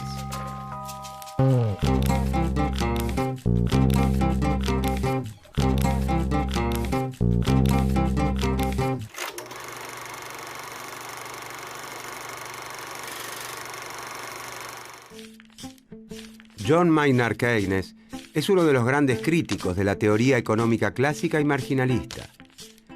Nace en Inglaterra en 1883 y estudia en la Universidad de Cambridge. Es alumno de Alfred Marshall, principal exponente del marginalismo.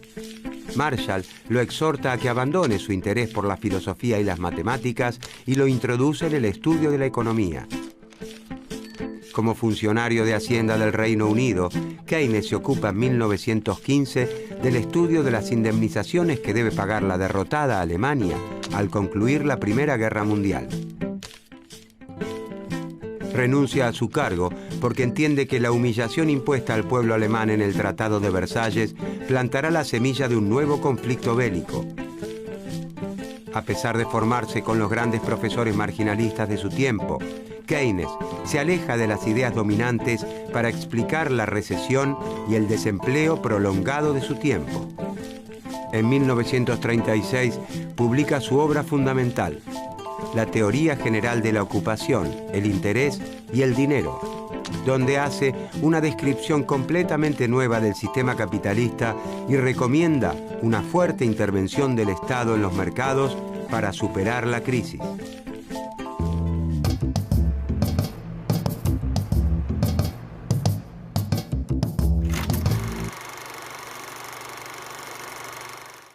Según el razonamiento marginalista, el desempleo puede ser voluntario o involuntario.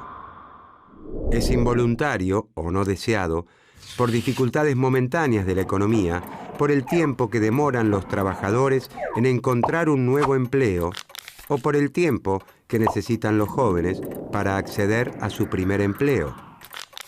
Es decir, para los marginalistas, el desempleo involuntario es originado por motivos menores y fundamentalmente pasajeros, transitorios. El resto del desempleo es siempre voluntario, por voluntad de los propios trabajadores que prefieren el ocio al empleo o por las regulaciones que traban el funcionamiento del mercado. Estas regulaciones pueden ser los convenios colectivos de trabajo o el salario mínimo. Según el pensamiento marginalista, si los trabajadores, organizados en sindicatos, y el Estado no interfirieran en el mercado laboral, los salarios podrían bajar libremente hasta el punto en el que desaparecería el desempleo, ya que a un salario menor, los empresarios estarían siempre dispuestos a contratar más trabajadores. Keynes se opone a esta tesis, afirmando que el desempleo involuntario o no deseado puede ser permanente, no solo transitorio.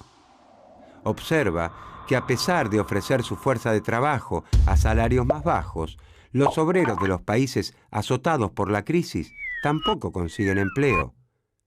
Y afirma que esto se debe a que la demanda efectiva es insuficiente.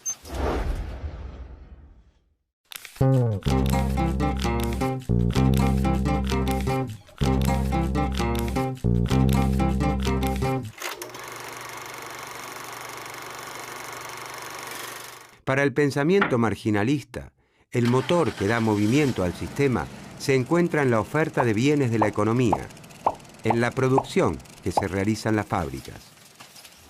La ley de Say sintetiza ese pensamiento hasta entonces dominante al afirmar que toda oferta crea su propia demanda. Los empresarios producen en sus plantas utilizando toda la capacidad de sus instalaciones y contratando los trabajadores necesarios para producir al tope. Los marginalistas aseguran que esta oferta total de bienes está creando también la demanda. Y esto funcionaría así.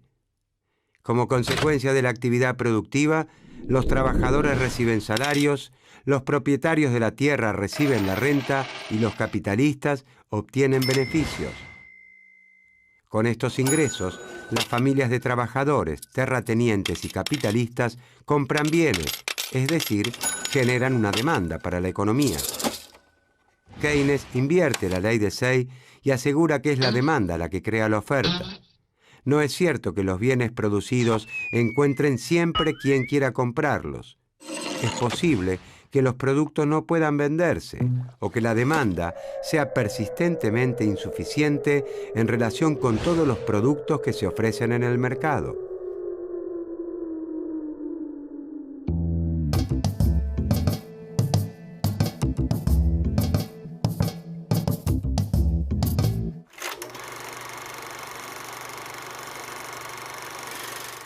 La demanda de bienes que se realiza en un país tiene dos motivos: el consumo y la inversión. El consumo depende del ingreso de las familias, los salarios de los trabajadores, los beneficios de los empresarios y las rentas de los propietarios de la tierra. Cuanto más altos sean los ingresos de trabajadores, empresarios y propietarios, cuanto más dinero tengan en sus bolsillos, mayor será su consumo. Pero el conjunto de todas las familias no gasta todo su ingreso en consumo. Algunas están en condiciones de destinar una parte importante al ahorro. La proporción del ingreso que el total de las familias destina al consumo se llama propensión a consumir. Cuando los ingresos de la familia aumentan, el consumo se incrementa, pero la propensión a consumir tiende a ser cada vez menor, pues las familias destinan cada vez mayor proporción de su ingreso al ahorro. En las sociedades en las que la distribución del ingreso es muy desigual, la propensión al consumo es menor que en las sociedades igualitarias, porque la mayor parte de la riqueza se concentra en las clases privilegiadas, que destinan al consumo una parte menor que las clases postergadas. Por este motivo, Keynes cree en una política de redistribución del ingreso en beneficio de las clases más postergadas. De esta manera se impulsa el consumo y, en consecuencia, la demanda efectiva, la producción y el empleo de la economía. El otro componente de la demanda es la inversión. La inversión no depende de las familias. Los empresarios invierten cuando compran maquinaria e instalaciones para aumentar, mantener o mejorar la producción. Y lo hacen dependiendo de cuánto esperen ganar. Si creen que la economía irá bien y sus ventas se incrementarán, esperarán embolsarse abultadas ganancias. Por lo tanto, aumentarán su capacidad productiva demandando bienes de inversión y contratando mano de obra. Si los empresarios ven un horizonte gris, optarán por quedarse con el equipamiento existente o dedicarán pocos recursos a la adquisición de uno nuevo. Como el futuro es incierto, las expectativas de los empresarios son poco predecibles. Los niveles de actividad y empleo dependen de un factor psicológico imponderable, incontrolable e inestable. Keynes llama a estos estados de ánimo los espíritus animales de los empresarios. Si los empresarios tienen expectativas negativas sobre el futuro de la economía, la inversión será pequeña y una parte de la oferta quedará siempre sin vender. Cuando la demanda efectiva se encuentra reducida por la crisis, los empresarios producen menos de lo que podrían si operaran al tope. Por más bajos que sean los salarios, los empresarios no contratarán más trabajadores porque no tienen a quién vender su producción. Ese desempleo provoca que cada vez se consuman menos productos, lo que lleva a un círculo vicioso de estancamiento. Para Keynes, si el Estado no interviene apuntalando la demanda efectiva, el mercado, por sí solo y espontáneamente, no podrá retornar a su equilibrio y profundizará el estancamiento. Si bien el interés del empresario individual es reducir al máximo los salarios de sus trabajadores, el sistema capitalista en su conjunto necesita que los trabajadores reciban buenos salarios para que puedan consumir y generar demanda. Entonces, la clave para Keynes está en la demanda efectiva, la cantidad de bienes y servicios que los consumidores realmente adquieren en el mercado en un tiempo determinado y a un precio dado.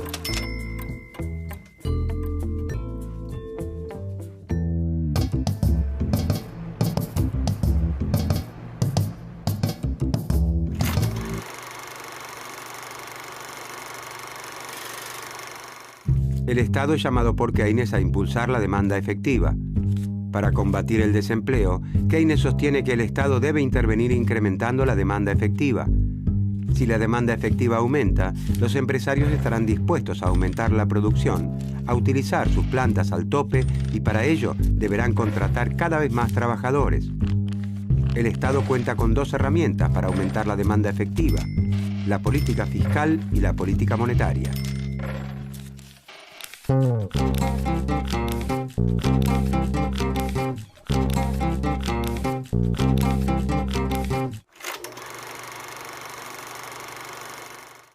La política fiscal se traduce en el manejo del gasto público y de los impuestos. Con la realización de importantes obras públicas o de infraestructura, el Estado aumenta el componente inversión de la demanda, complementando o sustituyendo la inversión de los empresarios.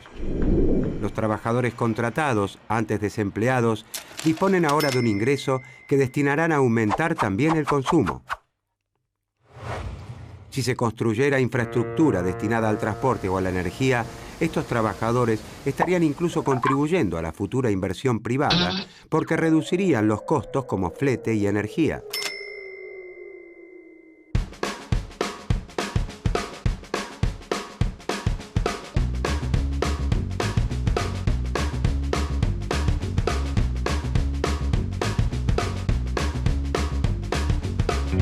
El Estado interviene otorgando una asignación a las familias de los trabajadores desempleados y lanzando una serie de obras públicas que emplean a muchos trabajadores. En poco tiempo, las familias ven incrementados sus ingresos y junto con ello crece también el consumo. Marina comienza a recibir más pedidos de sus distribuidores. Pronto volverá a contratar a los 5 trabajadores despedidos y a producir 100 pares por día. Su ingreso se incrementa y vuelve a destinar una parte importante al ahorro. Marina cree que la demanda crecerá mucho en el futuro. Por eso, debe ahora decidir si destinará ese dinero disponible a modernizar su planta para incrementar la producción o si le conviene conservarlo en el banco como inversión especulativa.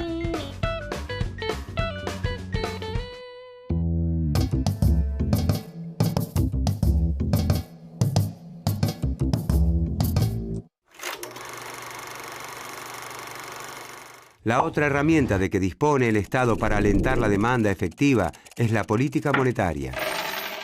Las decisiones de inversión de los empresarios para aumentar la producción no solo tienen en cuenta la rentabilidad que esperan obtener gracias a la adquisición de maquinarias y equipamientos. Los empresarios también comparan las ganancias que lograrán haciendo estas inversiones con la tasa de interés. La tasa de interés les muestra la ganancia que podrían obtener utilizando el dinero disponible para invertir si lo destinaran a inversiones especulativas, como constituir un depósito a plazo fijo. Además, la tasa de interés les muestra a los empresarios el precio que deben pagar al banco para que les otorguen un préstamo destinado a equipar o modernizar su capacidad productiva. Keynes dice que la tasa de interés tiende a permanecer en un nivel demasiado elevado, compitiendo y atentando contra la inversión productiva, y que ese nivel elevado se debe a la preferencia por la liquidez, la preferencia de los inversores por disponer de todos sus ahorros en efectivo en lugar de realizar inversiones productivas. Este comportamiento, según Keynes, se fundamenta en la incertidumbre que existe en la economía. Entonces, para convencer a los inversores para que realicen plazos fijos, los bancos incrementan la tasa de interés y desalientan, por otro lado, la inversión productiva. Para alentar la reducción de la tasa de interés, incrementar la inversión productiva y con ella la demanda efectiva y el empleo, Keynes propone que el Estado instrumente una política monetaria expansiva. Mediante la emisión de billetes y monedas y su inyección en la economía, el Estado logra que la tasa de interés no sea muy elevada. Si hay mucho dinero en la economía, el precio de ese dinero, es decir, la tasa de interés, tiende a caer. Una tasa de interés baja estimulará a los empresarios a endeudarse con los bancos para invertir, lo que aumentará la demanda efectiva, la producción y el empleo.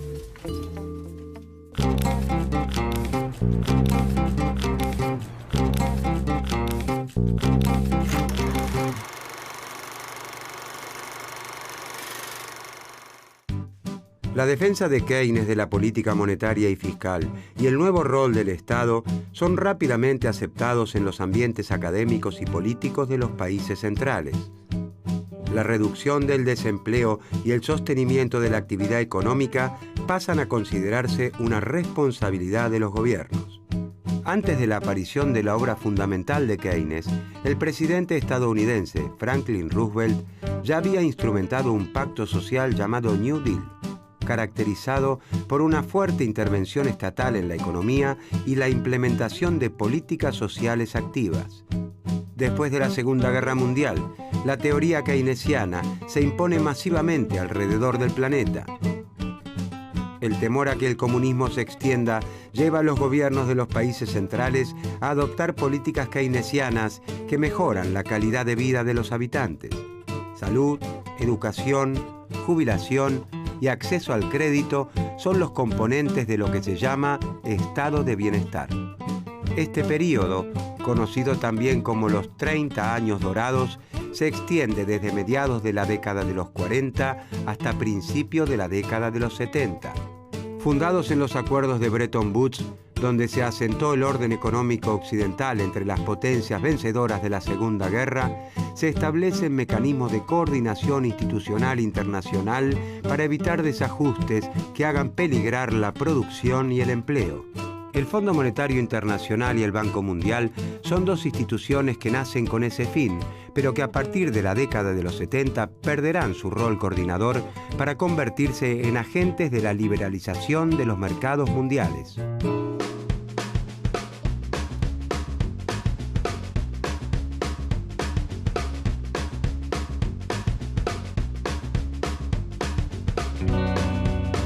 Lograda una primera reactivación productiva con el incremento del gasto público, el Estado decide ahora instrumentar una política monetaria expansiva. Para eso emite billetes y monedas y los vuelca en la economía. Las tasas de interés se reducen. Marina y el resto de los empresarios entienden que no les conviene conservar su dinero en plazos fijos.